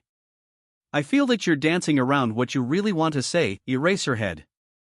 I can't answer questions you don't ask. ᴘᴜ couldn't outright say that he thought that All Might was incompetent as a teacher. There was no way that would go down well. What's going to happen if All Might gets a student too badly hurt for Recovery Girl to heal? Well, that wasn't the best he could have done, but ᴘᴜ was sincerely frustrated. You really believe the #1 hero would lose control of a situation like that? ᴘᴜ didn't have an immediate answer to that, so ᴄᴜ continued. All Might will be going through some rough patches as he adjusts to his new role. I expect all of us will support him on the way. ᴄᴜ gave ᴘᴜ a significant glance, and ᴘᴜ grunted in acknowledgement. Satisfied, ᴄᴜ continued, do you have any further questions on your instructions? No, ᴘᴜ said. And that was the sign that he was being dismissed. He and ᴄᴜ exchanged civil pleasantries, slightly less than genuine on his part, and ᴘᴜ left the headmaster's office. As he walked down the hall back to the teacher's lounge, he had to wonder, was ᴄᴜ keeping Bakugo from being punished so that All Might wouldn't realize what a crap teacher he was? It was a weird way to go about it, but it was convoluted enough to suit one of ᴄᴜ's plans. Was having All Might teach at the school worth any of the downsides that came with bringing on an unqualified teacher? But ᴄᴜ didn't suffer incompetence. So if that was the case, how was he planning on fixing the flaws in All Might's teaching? Or, was he expecting someone else to do it? ᴘᴜ pulled out his phone and checked his schedule. Yeah, that was it. All Might was no longer teaching Class 1A alone. ᴘᴜ would be with him, every time. ᴄᴜ was saddling ᴘᴜ with All Might. They had the USJ together, later in the week, and that was just the start. ᴘᴜ gritted his teeth in frustration. Having to babysit a fellow faculty member would really get in the way of his teaching. Damn rat. Izuku woke up the next day desperately wishing she'd gone to see Recovery Girl after the battle trial yesterday. She hurt. Durability hadn't stopped her from being injured, it had only lessened the severity. Ouch, Izuku exhaled as she sat up. Why hadn't she stolen a healing quirk at some point? She rubbed her face, trying to wake up. It wouldn't be very easy to find a villain with a healing quirk, was the answer. People with those kinds of quirks basically had their lives set for them. Healing was a valuable skill when there was always the risk of villain attacks. Would there be a chance that she could find a villain with a healing quirk? It seemed unlikely. That type of quirk wouldn't exactly be on the face of a criminal organization, like Chisaki had been. Thinking of Chisaki made her remember Overhaul. Disassembling and reassembling. Izuku still hadn't used it yet. Come to think of it, she'd only seen it used for disassembling. What could it do with reassembling? Could it reassemble people's injuries, to make it like they'd never been hurt in the first place? Could Overhaul be used as a healing quirk? Izuku shuddered, remembering the way Chisaki had killed with it. But just because Izuku hadn't ever seen Chisaki heal with his quirk didn't mean it wasn't possible. Maybe that was how she could learn to use the quirk. Healing wouldn't make her a villain, like Chisaki had taunted her. It wasn't how he'd ever thought to use it, but the quirk was Izuku's now, so she could do what she wanted. What could Izuku start with? She had no idea how to use the quirk, much less how she could use the quirk to heal her bruises from yesterday. Maybe she could just start small, with something really simple? Izuku stared at her hands. She had a hangnail on her index finger. Normally she'd just clip the excess skin off, so she didn't end up ripping her fingers up as a nervous habit, but maybe. She pressed another finger on top of the hangnail and closed her eyes, trying to find Overhaul to activate it. There, that was it. Izuku's awareness of what her fingertips were in contact with grew. It was a strange sensation. It was like she was able to pick out the individual cells in her own skin. Carefully, she bound the skin cells back together. Izuku! Are you up? You're going to be late for school. Mom called through the door. Izuku jumped, her concentration broken. Yeah, I'm up. Just a minute, she called back. She looked down at her hand. The hangnail was gone, the skin around her fingernail smooth again. And she hadn't broken out in hives or anything. It had worked. Izuku smiled to herself. She could learn to use this quirk to put things back together, instead of taking them apart. This would be possible. As Izuku changed into her hero outfit in the girls' locker room, she let the girls' talk wash over her, too deep in her own thoughts to really participate in the conversation. If she was going to use overhaul to put herself and maybe others back together, should she start looking into biology and maybe chemistry more, beyond what was taught in school? Maybe invest in an anatomy book? Honestly, UA is a lot of work, ᴘᴜ said as she changed into her hero outfit. Like I knew it would be, but it's really living up to its reputation. Uraraka held her arms out in front of her, looking at her black and pink outfit. I don't think I'm ever going to get used to putting on a hero costume, this is so cool. I kind of wish I had a real hero outfit to change into, said ᴘᴇᴜ. Izuku was pretty sure she was studying her gloves, with the way she was holding her hands.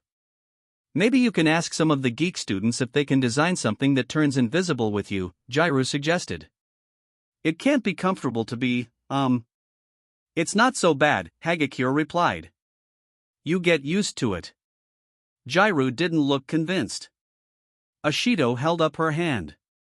Does anyone else think Todoroki is unfairly good-looking? She looked around. It can't just be me, right? He's cute.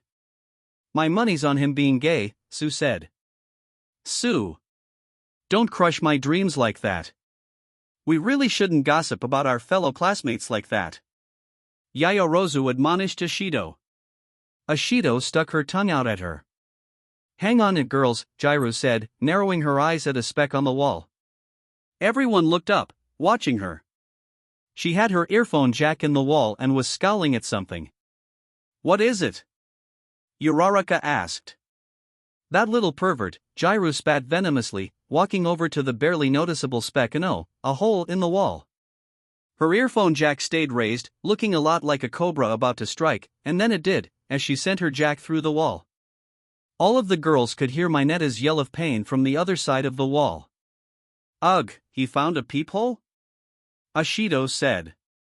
Gross. Thanks for looking out for us. Hang on, Yaoyorozu said, holding her hand over her sparkling forearm, I can block it up. He was saying nasty things about all of us, ᴘᴜ said, clearly disgusted. She stood aside and watched as Yaoyorozu used some substance from her quirk and pushed it into the peephole. He's been a bit creepy from the beginning, Uraraka said, frowning.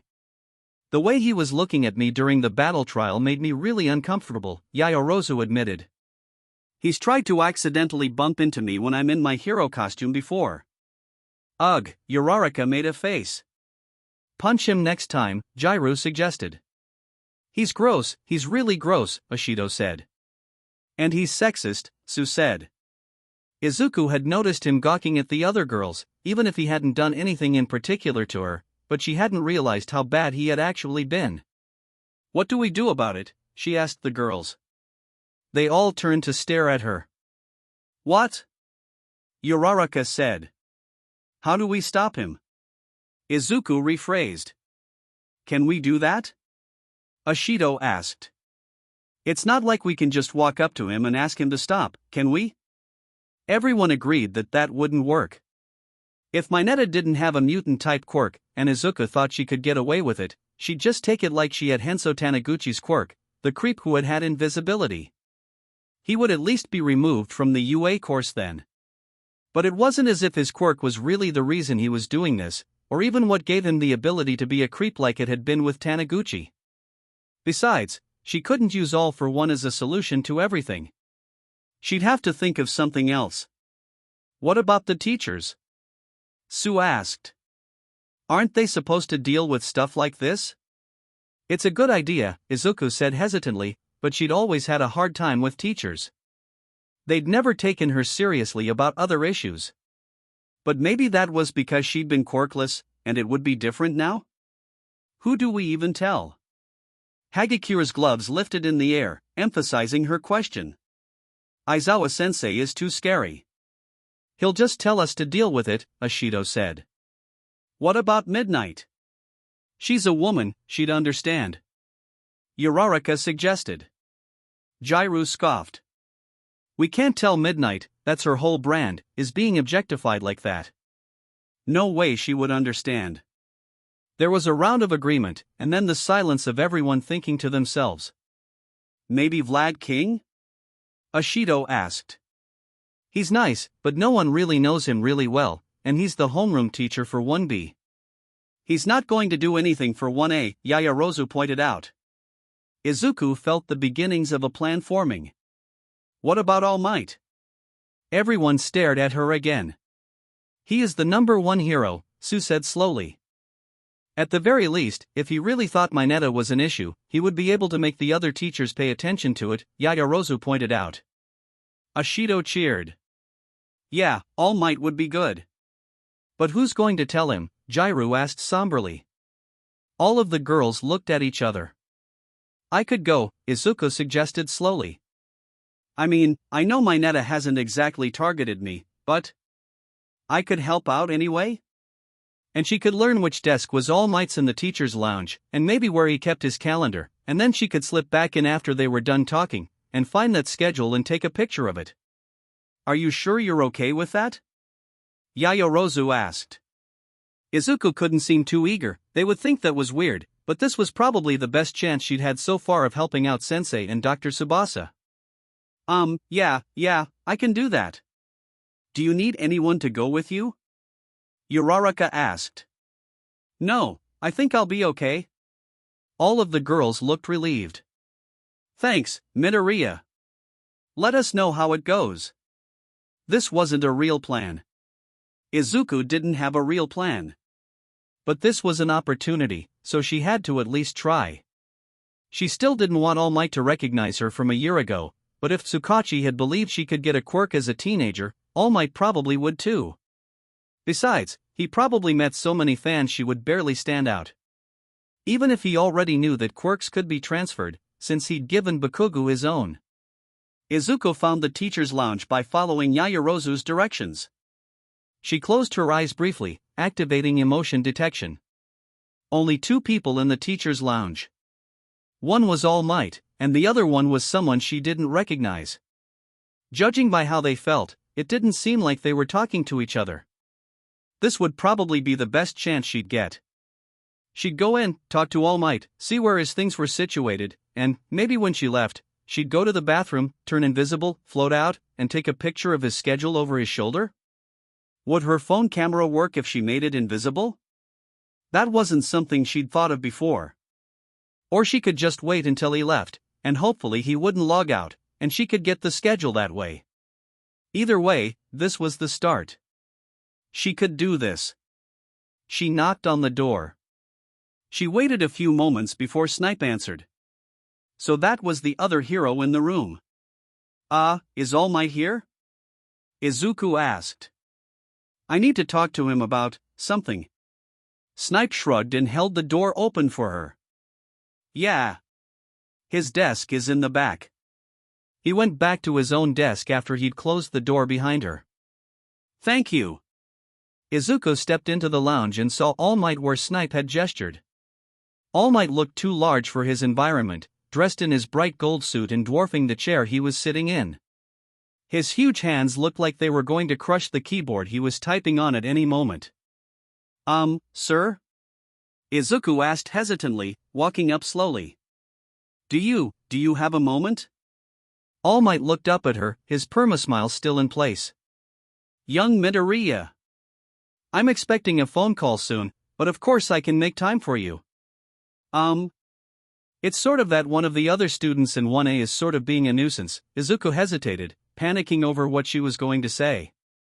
Why didn't she think of what to say on the way over? Take your time. What's going on? All Might asked kindly. It's just that one of the other students is, well, I mean I'm here because he was really inappropriate? Well, not to me, or sort of to me, but well not just to me, but to the other girls, I'm here for them really, but Izuku was making an absolute mess of this. The pressure of trying to figure out how to get All Might's schedule wasn't helping. She tried again. Well, today, in the locker room. Oh, hang on a moment. All Might put his hand to his pocket. Izuku heard his phone buzzing. He took it out and checked the screen. I'm very sorry, young Midoriya, I need to take this. Would you give me just a minute? Okay, yeah, sure. Izuku said, both relieved she didn't have to keep rambling, and disappointed. What if she'd blown her chance at helping her friends? Why didn't she think of what she was actually going to say? All Might answered and walked to the other side of the room, staring out at the window. Was this her chance? Would it actually be that simple? Izuku glanced quickly around the room. She couldn't see Snipe because he was behind the low cubicle walls. She checked with emotion detection, no one else was approaching the teacher's lounge. She kept emotion detection activated so she could tell when All Might was about to get off his call. She slid quickly into All Might's chair, opened a new tab on his browser, and found his calendar. Her phone was already in her hand, so she swiped to open the camera, and snapped a picture of the computer screen. Izuku closed the tab and moved back to her seat, letting out a breath. No one in the vicinity seemed alarmed. Had she just gotten away with that? All Might seemed more concerned now than he had a few minutes ago, but he was still staring out the window, so his emotions were certainly due to his phone call. She saw All Might put the phone down and realized with a flash of terror she still had emotion detection activated and dropped it instantly, praying he hadn't seen her eyes. But everything seemed normal as he sat back down, facing her. So sorry about that, Midoriya. Now where were we? Izuku hesitated, unsure of what to say. She knew what she needed to say, but actually saying the words was suddenly difficult. Mayonetta is making some of the girls uncomfortable, she started. All Might's eyebrows lowered. How so? He asked. She quickly relayed what had happened earlier. She wouldn't mess it up this time. All Might didn't frown, but he did look a bit displeased. Is Jiraiya certain that it was Mayonetta? That's important if you're making this accusation, after all. Yeah, she was, and it sounded like him a bit, so Izuku trailed off, not sure what else to say. Maybe he doesn't know that what he's doing is wrong. Or maybe he didn't realize what the hole in the wall led to. Have you girls tried speaking with him about it? We were hoping that, maybe a teacher, a pro hero could? And tell him why. Well, how about this, you girls try and talk to him, and if that doesn't work, one of us will have a chat with him. How does that sound? How was Izuku supposed to disagree with this? This was already too similar to all of the issues she'd had with teachers in school, so maybe it wasn't entirely based on her quirklessness. She wasn't sure if that was comforting or not. Maybe one of the other girls should have had this conversation instead. She didn't feel great about using their troubles to help herself. Thank you, she tried. Of course. Happy to help. Anything else? All Might's regular cheerful smile was back. No, I think I'm okay. Thank you. Izuku made a quick exit. Well, that hadn't worked out well. But with any luck maybe she'd gotten what she'd needed for Dr. Tsubasa and Sensei. What did Sensei actually want All Might's schedule for anyway? Izuku had really been avoiding thinking about it. It made her a bit uncomfortable. But whatever it was, she was sure All Might would be fine. He was the #1 hero, after all. And anyway, she owed Sensei. He had given her so much, and he and the doctor were the only ones who had ever really believed in her. Izuku checked the picture on her phone. That had been too easy. Way too easy. But there it was, the picture wasn't even blurry or unreadable. She'd done it. Hey, Midoriya. Izuku looked up in surprise, tucking her phone away. Ashido was standing in front of her. How long had she been there? Had she seen that Izuku was looking at All Might's schedule? How did things go? Izuku paused. What was Ashido talking about? She'd gotten a usable picture of All Might's schedule, but she wasn't going to tell Ashido that. Then it clicked, everything with Mayonetta, of course. Now how did Izuku say how disappointing that conversation had been? He told us that maybe we should try to talk to him and see things from his point of view and maybe ask him to stop? He said a what? Ashido asked, the incredulity clear in her voice. What the hell kind of advice is that? Izuku shrugged, wishing she could defend All Might, but unable to. Maybe it'd work for him? Ashido sighed, her shoulders sagging. Yeah, but that's not going to do anything for us. Wow. Okay. Yeah, maybe you were right. If All Might isn't going to do something, no one else will, for sure. We probably should just figure out how to deal with it on our own, and watch out for each other. I think that might be for the best, yeah. I'm sorry I couldn't do more. Hey, it's a bummer, but don't worry about it. At least you tried. Ashido shook her head, then clapped Izuku on the shoulder. You really got some guts, you know that? Oh, thank you. Izuku replied, a bit surprised at the sentiment. See you around. Ashido waved as she walked off. Izuku waved back, and, checking that no one else was around, started drafting an email to send to the doctor with the photo of All Might's schedule. Izuku lay on her bed after getting home from school, staring at her phone. She'd sent Dr. Tsubasa and Sensei the email earlier, during the school day, but they hadn't responded yet, and Izuku was uncertain about what exactly she was doing.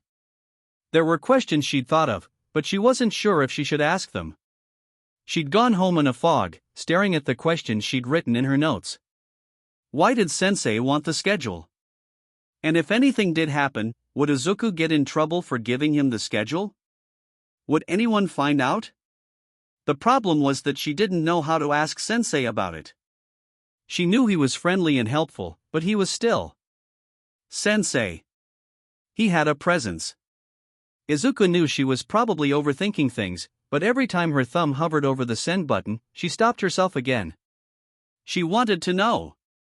What was Sensei's plan? How and why was All Might part of it? Did All Might have to be a part of it?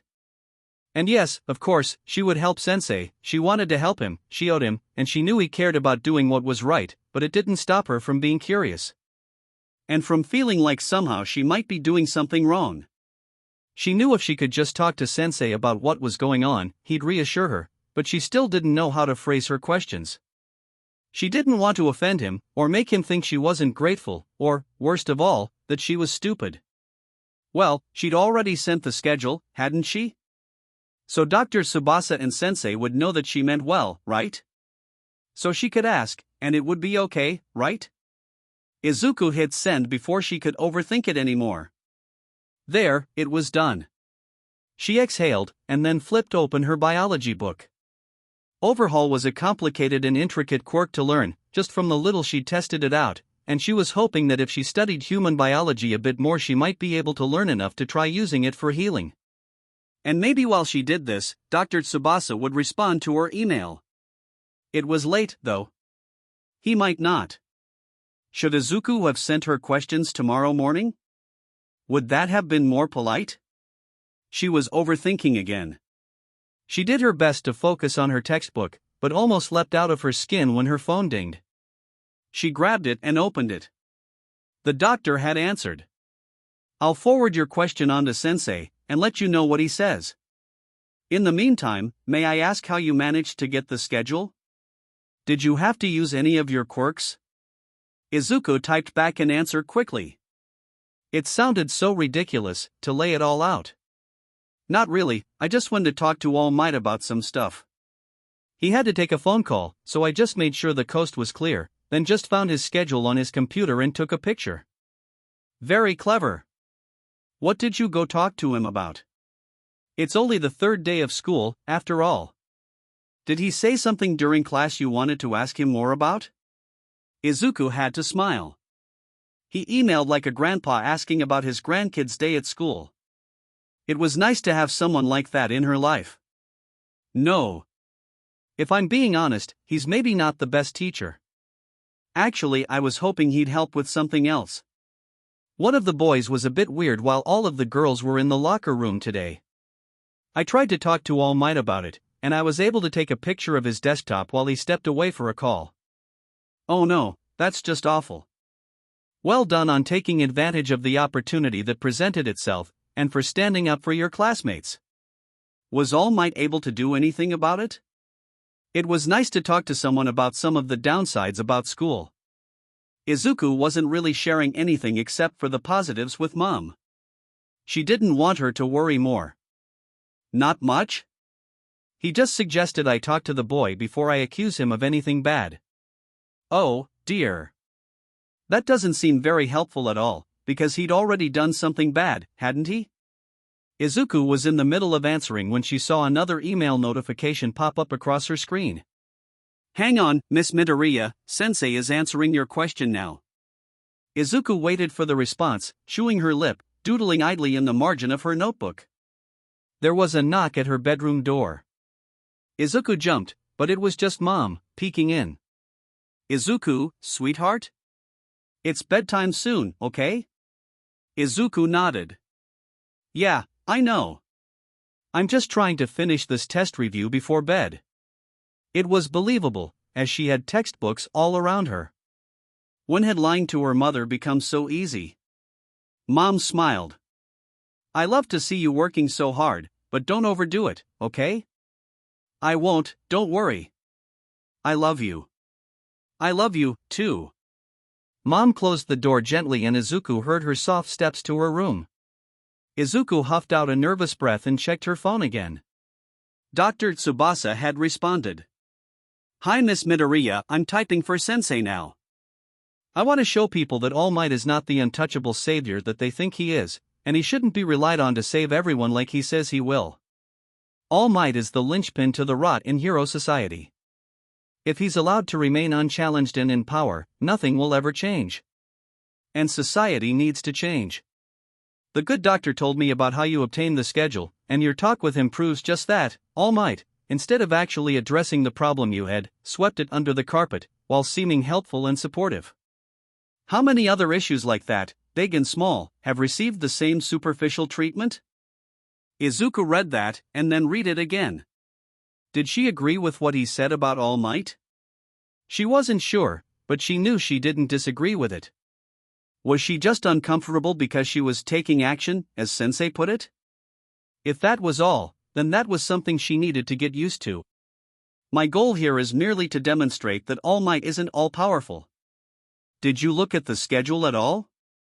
Izuku had, actually, she hadn't been able to stop herself, but Sensei's question was rhetorical, as his email continued after his question. I have a friend who has been hurt by All Might, and thinks the same way that I do. He wants to stage an attack on All Might to show that he is not invincible or without fault. Neither of us want any casualties, though. The best opportunity we have is during the class at the USJ later in the week. Your class will be there. I know I am asking a lot, because you have already done so much to help me, but would you be willing to do more?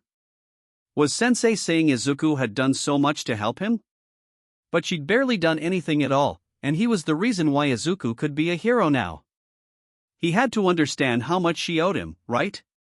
Izuku typed back. Yeah, of course. What would you like me to do? My friend will appear to be attacking your class. It will look much more frightening than it actually is.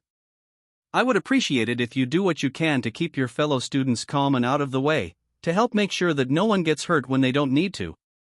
Izuku understood now why she had needed to get the schedule for Sensei. In order to make this sort of demonstration while keeping risk to a minimum, he would need all the information he could get. But did Izuku fully agree with everything that he wanted to do? Did it matter, considering how much she owed him? Yeah, I can do that. I understand that this might make you uncomfortable, but please realize, some discomfort must be endured for any change to happen. You should be proud of yourself for taking action to fix the world you live in. Thank you for all of your assistance. Izuku didn't know if she felt comfortable with how profusely Sensei was thanking her, but she sent back that she understood and was happy she was able to help before closing her email and putting her textbooks away. Izuku settled down for sleep. She felt a little bit better, true. But not all the way. At least she knew something about what was going on, and she'd be able to help. Was this what it felt like to change the world? ᴡᴘ-ᴛᴏ was already hating the day, and school hadn't even properly started yet. Today they were all going to the USJ. Class 1A, 1B, and All Might, with 13 helping as well. 40 kids, and only 4 faculty members. And one of those 4 faculty members was someone that ᴡᴘ-ᴛᴏ needed to watch and train. ᴡᴘ-ᴛᴏ could actually understand Nezu's reasoning here, though. With so many students, it would be easy for All Might to sneak off somewhere and shift if he needed a break. None of the students would be suspicious, as they would just assume he was with another group of students. And keeping All Might at the USJ all day long doing rescue attempts would probably be the best use of his talents, limited as they were. ᴡᴘ-ᴛᴏ didn't want to have to de-escalate what had looked like attempted murder during the battle trail, and he still didn't know how he was going to solve the problems between Bakugo and Midoriya, but it would be much easier without All Might's assistance. But the bastard wasn't even at school yet. ᴡᴘ-ᴛᴏ was fuming quietly about it, laying quite still in his sleeping bag at the front of his classroom. The class was chatting, perhaps a bit more rambunctiously than if ᴡᴘ-ᴛᴏ had been obviously awake, but nothing out of control. ᴡᴘ-ᴛᴏ sensed a slight shift in the classroom the next time the door opened, and while no one really stopped talking, they were noticeably quieter. ᴡᴘ-ᴛᴏ wasn't going to open his eyes, but that would be Vlad King coming in. Vlad stopped crouched right next to ᴡᴘ-ᴛᴏ, speaking in a low voice. The news says he's arresting villains left and right this morning. He's only got 3 hours to use each day, and this is going to be a long class. We'll deal with it, Vlad. ᴡᴘ-ᴛᴏ wanted to relax for just another few minutes. Just 3 faculty members can't deal with 40 kids in that facility. Hell, we'll struggle even with 4, especially if one of them's All Might. I don't think he even has a teaching certification. ᴡᴘ-ᴛᴏ let out a breath and finally opened his eyes. Vlad's expression was a mix between worry and frustration. It'll be fine, ᴡᴘ-ᴛᴏ reiterated. It's only the first week, Eraserhead. How many times are we going to end up having to cover for him? Great question. Something drew ᴘᴘ's eyes to his students. Hagakure, who sat in the seat closest to him, was across the room chatting with some of the other girls. Midoriya was seated in the seat behind Hagakure's, head bowed over her phone, completely immersed. But Bakugo, seated behind Midoriya with his feet up on the desk, was frowning at ᴡᴘ-ᴛᴏ and Vlad. Could he hear them? The frown was a permanent expression, but ᴡᴘ-ᴛᴏ shushed Vlad's complaints before he could say anything more. Keep your voice down. This is an inconvenience. We'll work around it. Vlad stopped himself from following ᴘᴘ's gaze, but he clearly understood as he schooled his expression. Sure. See you soon. Bakugo's eyes followed Vlad as he left the room. He was definitely suspicious about something, but there wasn't much ᴡᴘ-ᴛᴏ could do for damage control at this point. He hated the farce over hiding All Might's weakened form, even if he did understand the need for it. He had another 3 minutes and 24 seconds of nap time before homeroom started, and he intended to use it. Katsuki watched Vlad King leave the room and Eraserhead go back to sleep. He hadn't heard everything, but he'd heard enough. 3 hours? They had to be talking about All Might's time limit. Was he cutting class to do hero work instead? Katsuki hated how Vlad King had said they'd be covering for All Might. The number 1 hero was supposed to be better than that. Katsuki had no idea what new weird hero class they had today, but he knew All Might was supposed to be involved, and that the teachers were upset that he wasn't here yet. He deliberated for about 20 seconds before unlocking his phone and sending All Might a text. Katsuki, where are you? Aren't you supposed to be at UA today? All Might responded quickly. Skeletor, there were some villains on my way to school. I had to apprehend them. I'll be there soon. Yeah, I'll be there soon, what bullshit. He'd be out saving everyone he fucking could until he was on the last dregs of one for all and couldn't stay in his muscle form any longer. Dumbass. The other teachers really would be covering for him. Katsuki, you're supposed to be at UA right now, not apprehending villains. Katsuki, you're going to go over your limit again. Class was starting, so Katsuki left off texting for a few minutes while he got his notebook out. He didn't feel his phone buzz, so he took it out the next opportunity he had and continued texting All Might. Katsuki, you have other responsibilities. Katsuki, I shouldn't be the one to explain this shit to you. Katsuki clicked his phone locked and held it under his desktop as Midnight walked around the classroom during her lecture. He went back to taking notes for a bit, waiting for his phone to vibrate with All Might's response. A couple of minutes passed without anything. Katsuki, yo bitch, you haven't answered. Katsuki, what the fuck? Katsuki, are you really fucking ignoring me? Katsuki gave it a full 30 seconds of patient restraint. All Might still didn't answer. Katsuki, you are a fucking teacher now. You need to start acting like it. Katsuki put his phone away to focus on taking notes. He never felt his phone buzz again. So the old man was ignoring him, huh? Well, fuck it. Katsuki didn't care if the other teachers thought All Might was incompetent. It wasn't any skin off Katsuki's back. Izuku wondered what they were doing that required All Might to be there. She's been listening to Aizawa-sensei and Vlad King talk, and emotion detection had told her both of them were pretty irritated, but she didn't know everything that was going on. It was pretty irresponsible for All Might to not be at UA, but she supposed he would always be a hero first. They had to realize that, right? Either way, after a couple of regular classes, they were told to change into their hero costumes, and then Aizawa-sensei led them outside and onto a bus. Izuku wasn't sure how she felt about this. Should she message Sensei and Dr. Tsubasa that All might not even be at class? Was that her responsibility? What would happen with Sensei's friend's demonstration if All Might were late, or if he didn't show? She wouldn't be able to send anything while she was on the bus, everyone would be too close together. Maybe she'd have some time before class started, if All Might still wasn't there. Everyone was talking excitedly as they got on the bus, wondering what sort of hero training they were going to do now. Having a quirk really made a big difference in how she was treated, Izuku noticed. During school trips like this during middle school, she'd always had to sit by herself, but here, no one was avoiding her, and everyone aside from Bakugo was willing to talk to Izuku. It was almost a culture shock, compared to middle school.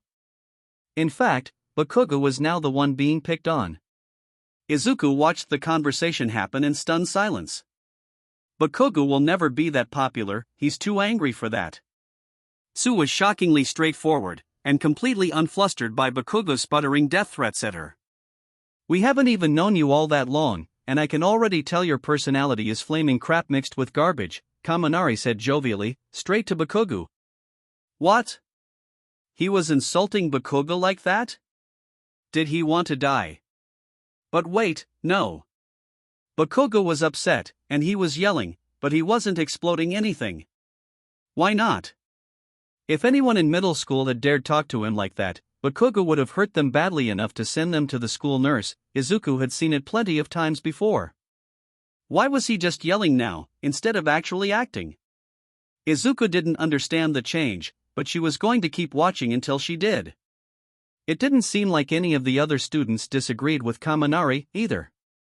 Was the difference that Bakugo didn't have his middle school cronies here?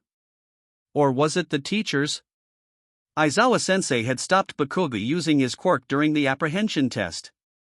Maybe Bakugo was worried he'd do it again and that's why he wasn't exploding Kaminari or anyone else? Izuku snuck a look over to the front of the bus. It looked like Aizawa-sensei was asleep. She closed her eyes for a second to check with emotion detection. He was not. He was listening. Alright, that was creepy. Huh, Bakugo really picks fights with everyone, doesn't he? Uraraka asked, watching Bakugo yell at the other students. Indeed, he seems to excel at fomenting dissent, Ida said. Izuku was sitting between the two of them. They felt like a buffer between her and Bakugo. It was comforting, and not really something Izuku was used to. Yeah, he's always been like that, Izuku said. How? Uraraka asked incredulously. How has he been able to get away with stuff like that? Izuku shrugged. I think he just scared everyone all of the time, so he got to do what he wanted to. Uraraka frowned. Yeah, that checks out. Do you guys know where they're taking us? Izuku asked, steering the conversation away from Bakugo. No, the teachers haven't been forthcoming, Ida said. It looks like we're here now, though, ᴅᴜrika said, looking out the window. UA has so much money to be able to afford all of this. Izuku looked too, and saw the bus pulling up to a large stadium-looking building. Wow, that's huge. Her excitement temporarily made her forget her worries about Bakugo, All Might, and Sensei's plan. Katsuki got off the bus. His attempt to keep to himself and keep people away from him like he did in middle school wasn't working here. The redhead and the blonde idiot seemed to have decided to start following him around, and Katsuki had the sneaking suspicion that if he shoved anyone too hard, he might end up getting that electricity quirk used on him again. He looked around. They were in the parking lot in front of a massive building that Eraserhead was already heading towards. Next to 1A, another bus was pulling up and letting students out. Hey, is that Class 1B? Are we having a class with them? Both of Katsuki's new followers looked thrilled at the idea as the 1B students filed out of their bus. The American girl, Pony, if he'd remembered that correctly, had already spotted him. Katsuki, she called, waving and making her way over to him. Out of the corner of his eye he could see the blonde idiot waggling his eyebrows at him.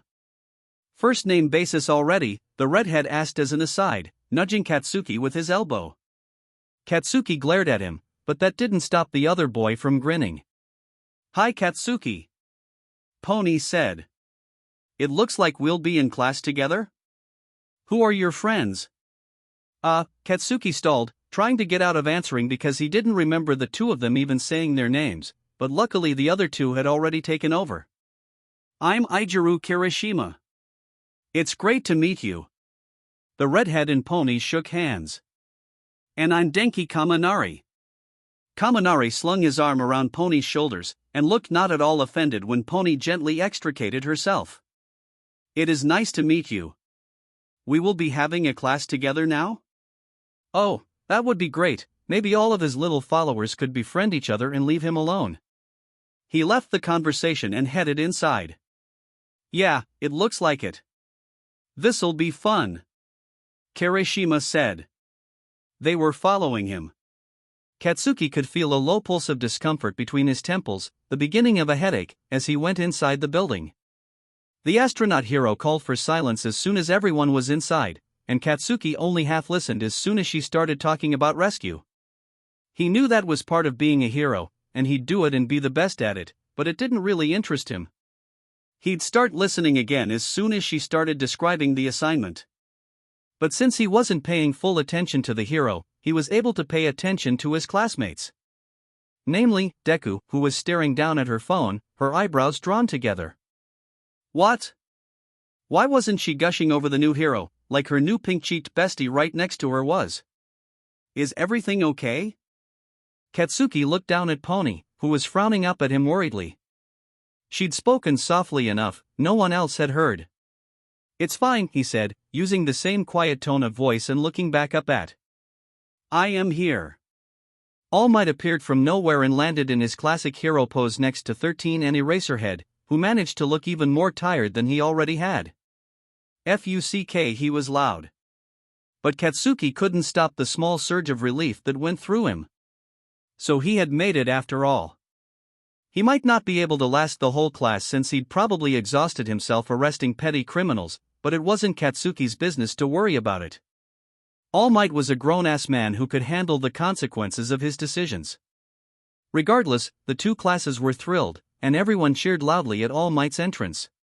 Katsuki felt his headache increase in intensity. Eraserhead had to activate his quirk and glare at everyone to shut them up, and then the astronaut hero continued her lecture. Behind the hero, in the central pavilion of the USJ, there was a swirl of a dark, cloud-like gas. What is that? One of the 1B students pointed to the same strange gas that Katsuki was looking at. Has the class started already? Kirishima asked, his question echoed by a few of the other students. 13 paused, and all of the students and pros followed the student's pointing finger to see purple smoke pooling in the middle of the plaza. The cloud grew and grew, and then Katsuki watched as dozens of people began stepping out of the smoke. The heroes all tensed, and Katsuki knew these newcomers were villains even before Eraserhead said anything. No, that's not part of the class, Eraserhead said, adjusting his goggles and readying his scarf. Those are villains. We're under attack. Some of the students gasped, but most looked like they were getting ready for a fight. Who'd be stupid enough to attack UA? Especially with All Might here? The shortest one, a student with weird purple balls for hair, asked. Even if they are stupid, they clearly have a plan, and we should treat them as the threat that they are, said the guy with two-toned hair. Katsuki had heard about his quirk from his followers' incessant ramblings. Icy hot. Why haven't the alarms gone off? The girl with the ponytail asked. Eraserhead grimaced. They're probably using a quirk to block the transmission. Kaminari, try to see if you can contact anyone outside of the facility. Kaminari put his hand to his headset for a moment, then grimaced. Nope, I got nothing. Everything will be fine, because I am here. All Might posed briefly, grinning widely. It was so corny, and ordinarily, Katsuki would believe him. But Katsuki knew there was a time limit on All Might's quirk and too much of it might have passed already. Eraserhead, Vlad King, with me. 13. Evacuate the students and contact the UA faculty. Katsuki watched the three pros leap off to engage the villains who were gathering in the plaza. He would have felt more comfortable if he knew how much time All Might had left in his muscle form. It grated that he was getting left behind, as if he couldn't fight for himself. But what are they here for? An empty space to his left asked. The invisible girl wasn't dealing very well with being attacked by villains. That's not our concern right now. You heard All Might, let's get out of the USJ. 13 said, pointing the large group of students towards the entrance. Everyone turned and started jogging back the way they'd come. But before they could get very far, another large purple cloud appeared in front of 13, and a man who looked like he was made primarily out of smoke stepped out. I'm afraid I can't let you leave, he said, his voice deep and measured. Alerting the rest of the UA faculty of our presence here goes against our goals. This had to be the guy with the quirk that had brought all of the villains to the USJ in the first place.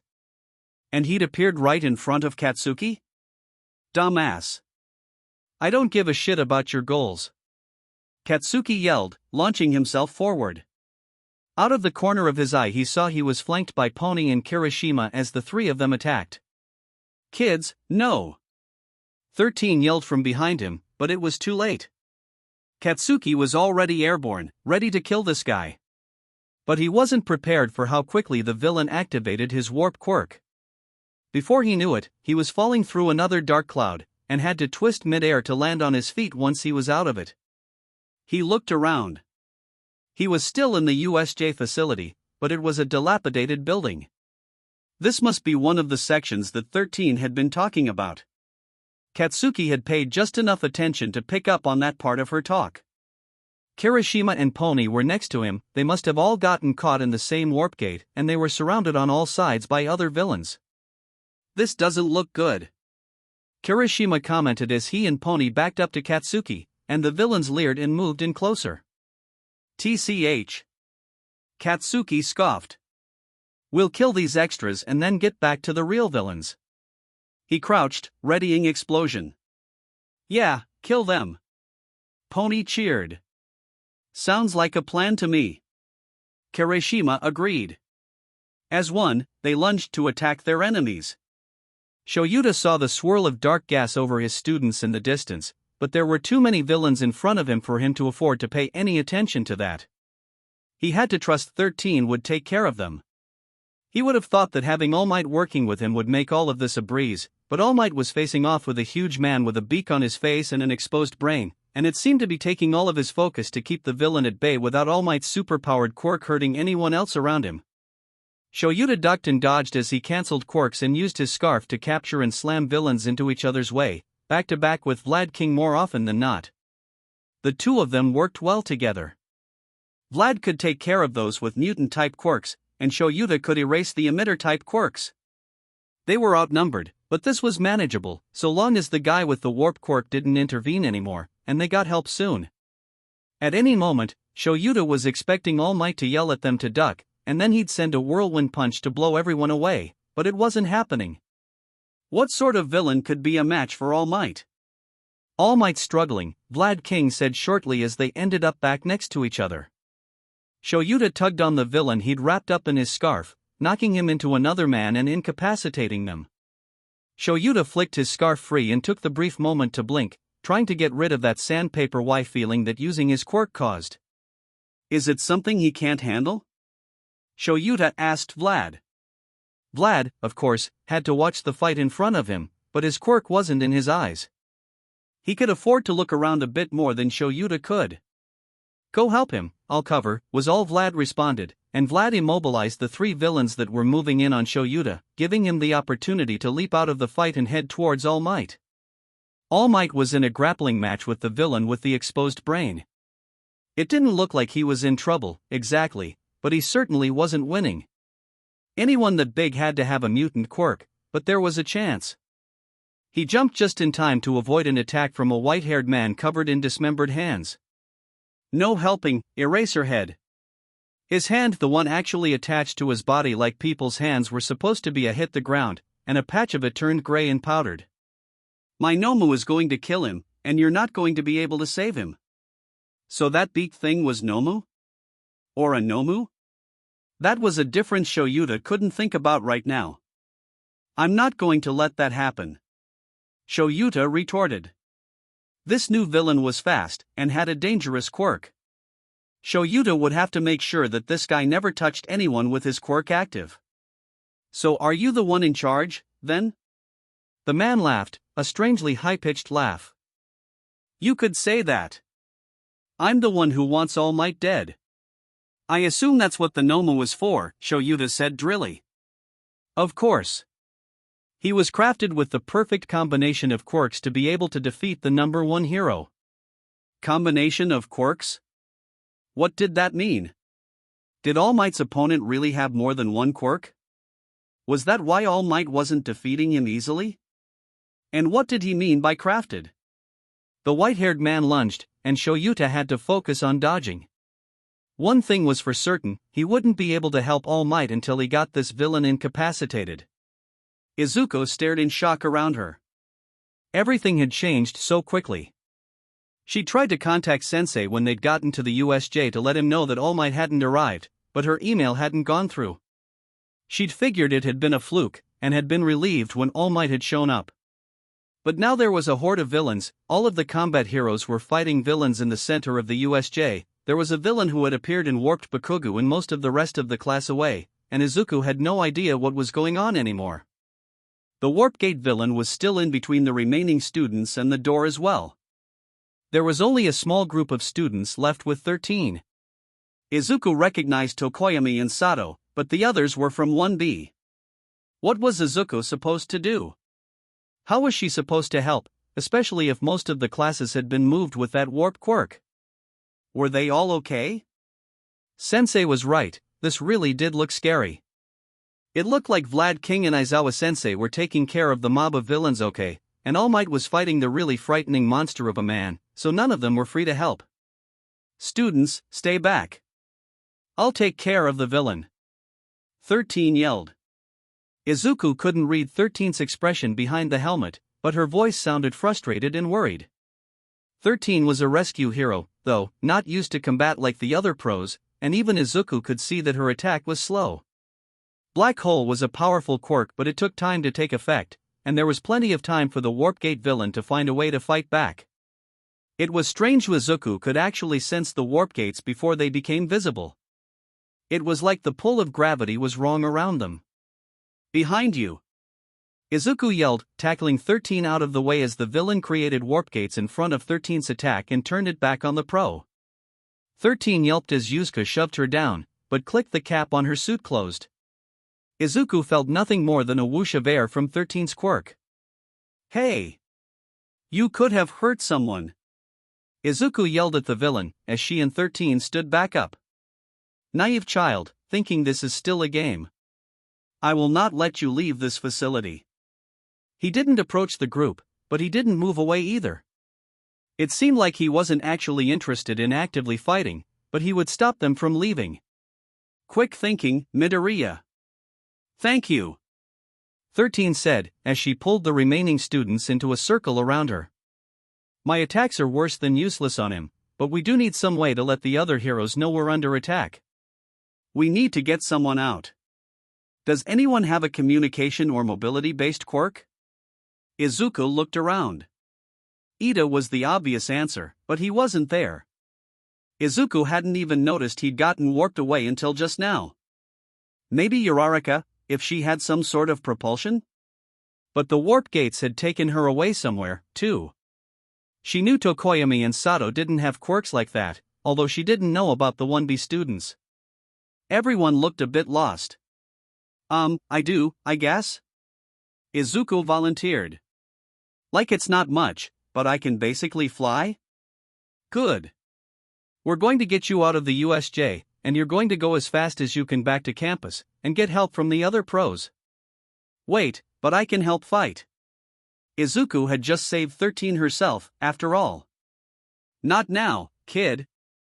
You're the only one here who can move quickly, and we need that speed. You can save people by running. Now, go. 13 insisted. Izuku looked around. This looked bad. This didn't look like something Sensei would have planned. It couldn't be, right? This was chaos. It really looked like the heroes and her classmates could get hurt if All Might wasn't able to beat that giant monster quickly enough. Or even if the giant monster decided to attack someone who wasn't All Might. Izuku needed to act. She could save people this way. It was almost physically painful to pull back from a fight, but if it's what needed to happen, she'd do it. Had this been part of Sensei's plan? Had she been left here on purpose so she could run for help? She wished he had told her. Why hadn't she asked to know more of the plan? Okay, I'll go. Cover me. Izuku started running straight towards the villain, keeping telekinesis active. As soon as she felt the warp quirk activate, she dodged to the side, twisting to avoid the cloud that appeared. The next gate started under her feet, so Izuku leapt and pushed off of the ground, sailing over the villain's head. A third warp gate appeared where she was about to land, but she managed to barely push herself beyond that one. What is this quirk? The villain asked. How are you so fast? Izuku grinned as she continued running towards the entrance. She was getting closer. She just had to. The last warp gate appeared, completely covering the doors. I'm afraid I can't allow you to leave, as I've already said, the man said patiently. Izuku turned to face him, while keeping on the lookout for any other warp gates he opened. What could she do now? Maybe it wasn't up to her right now. Behind the villain, Izuku could see the students who had been left after the rest had been warped away running forwards. Maybe if Izuku could just distract him long enough. What are you here for anyway? Izuku called. We're here for revenge, he started. We are here in retaliation to the injustices the Hero Society has perpetuated, but at that moment, one of the 1B students made her hand supersized and almost squashed him before he ducked out of the way. Just how many of those WAP gates do you think you can make? She yelled as the other students surrounded her. Maybe Bakugo had the right idea, attacking you directly. A boy from 1B launched himself at the villain, only for a warp gate to appear right in front of him. Tokoyami's dark shadow pulled him away from the gate just in time. Izuku couldn't focus on that fight though, she had to get out of the building. The instant Izuku saw the warp gate go down, she pulled herself to the door and slammed through them. There were 2 more villains outside the facility, lunging for her, as soon as she landed. Was this part of Sensei's plan? Did they know what was going on? Should she hit them? Things moved too quickly. She grabbed one man's wrist and pushed his hands aside while pulling his body towards herself, then kneed him in the stomach, shoving him towards the other villain, tangling them up, before jumping over them and running through the parking lot. Hopefully she hadn't actually injured him. Now to get to UA and let the rest of the heroes know what was going on so they could stop anyone from being hurt. She started running in that direction. Could she call someone and get them here sooner? Izuku took out her phone. 3 bars appeared almost immediately. Who could she call? The only faculty number she had was Aizawa-sensei. Would Tsukachi know who to call? It was worth trying. She called him and held the phone to her ear. She started using her quirk to save time, pushing herself off of the ground and over buildings to head to UA in a straight line. Detective Tsukachi. Tsukachi. It's Midoriya. Midoriya? Aren't you supposed to be in class right now? Is something wrong? Yeah, there's a villain attack on the USJ. All Might and Eraserhead and a couple other teachers are holding them off, but I'm going back to campus to get help. I don't have anyone's number though, and I don't know who to call. The USJ, you said? Yeah. I don't know. Izuku had to drop down quickly to avoid a power line she hadn't noticed. An inane thought crossed Izuku's mind as she raced back towards the UA campus proper. Did this count as illegal quirk usage? Not that Izuku cared about that in the grand scheme of things, but she didn't want to be kicked out of UA for something like this. I don't actually know exactly where it is, I'm sorry. It's okay. I'm going to hang up and call the heroes now. Stay safe, okay? Okay. Tsukachi hung up without saying goodbye, leaving Izuku flying back towards UA with only her own thoughts. Kirishima punched the villain Pony was pinning with her horns, knocking him out, and straightened up. Wow, that was rough. Everyone okay? Pony? Pony nodded, and Kirishima turned to Katsuki. How about you? TCH. I can't believe they thought weaklings like this could stop us. They just slowed us down. We need to get back to that Warp Gate villain. Katsuki stayed still though. There had been one guy earlier who'd used some camouflage quirk to disappear during the fight and was currently trying to sneak attack them, and Katsuki was going to take him out before they moved on. What, you don't want to help our classmates? Why would I want to do that? That Warp Gate villain is their ticket out of here. We take him out, we can capture all of them. And he wanted to keep the villains from bringing anyone else in. How much longer did All Might have in his muscle form now? I think we should help our friends. Pony said. Yeah, we are the ones who did this to them. If we hadn't attacked like we had, 13 would have been able to stop that guy. It wouldn't be very manly to leave them on their own now. Fine. Then you're doing it without me. Katsuki heard a scuffle just behind him and grabbed the nearly invisible villain's head, triggering a small explosion by his head that knocked him unconscious and dropped him in one smooth motion. But if they can't take care of weaklings like this on their own, maybe they don't need to be heroes. So cool. Pony gasped in awe as the unconscious villain slumped to the ground. Wait, are you saying you believe in our classmates? Kirishima asked as he and Pony followed Katsuki out of the ruined buildings and back towards the entrance. That is manly. Katsuki sighed and chose to ignore him. From what Katsuki could see, each section of the USJ connected to the central pavilion, so soon enough the three students were crouched behind some shrubbery nearby, watching the three pro heroes fight. Vlad King was fighting the dozen weaker villains who had come through the dark portal first, while Eraserhead was ducking and dodging attacks from a white-haired man. All Might was locked in a duel with a freakishly large villain. You're not just running in there? I thought you were hot-headed, but you really are calm and rational some of the time. Kirishima whispered. Shut up, I'm calm and rational all of the time. Katsuki snapped back. Some of the time, Pony said. Katsuki narrowed his eyes at her before turning back to the fight. He wasn't sure if she was disagreeing with him or if she didn't understand the language that well yet. He decided to give her the benefit of the doubt. We can't just run in there. If Eraserhead looks at us, even on accident, he'll cancel our quirks, and it's too easy to get in the way of All Might's attacks. He does not look like he is winning? Pony suggested, sounding worried. Katsuki frowned. She was right. When he looked closer he realized All Might wasn't making any ground against this particular villain. All Might's punches could change the weather, but his villain was taking blow after blow without faltering. What was that villain's quirk? Would explosion be able to help? Clearly One for All wasn't going to make much of a difference, if even All Might wasn't having much of an effect. Katsuki had no choice but to watch a bit longer to see if he could figure out what to do. You really are as cool as your reputation says you are, Eraserhead, a strange man with hands all over him said, ducking Eraserhead's scarf. He was fast. Not many people can keep up with me. But I'm not going to let you stop my Nomu from killing All Might. There's no way that's possible. Kirishima hissed.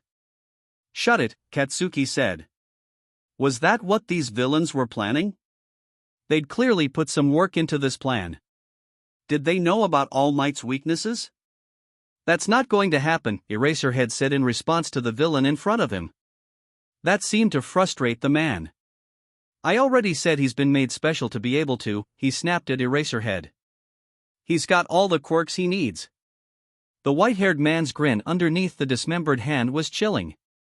Don't you want to know what he can do? I think I'm going to find out regardless, Eraserhead said drily. It was possible to have multiple quirks, Katsuki knew that firsthand, but he hadn't thought he'd encounter someone else so soon. His classmates, on the other hand, weren't aware of this. I thought people could only have one quirk. Pony sounded horrified. This sounds really bad, Kirishima said. He's got shock absorption and super regeneration. All Might won't even be able to hurt him. He's perfect. It was like the villain was a little kid showing off his toy. Hopefully All Might heard the villain mouthing off, but he didn't visibly react, all of his attention focused on fighting the Nomu. They're at a stalemate right now, Katsuki muttered, finally starting to see the problem. All Might wasn't able to use one for all to its fullest because of the crowd around him. He needed more space to use his full power punches. Katsuki wasn't sure how he could get into the fight without his two followers getting in anyone's way.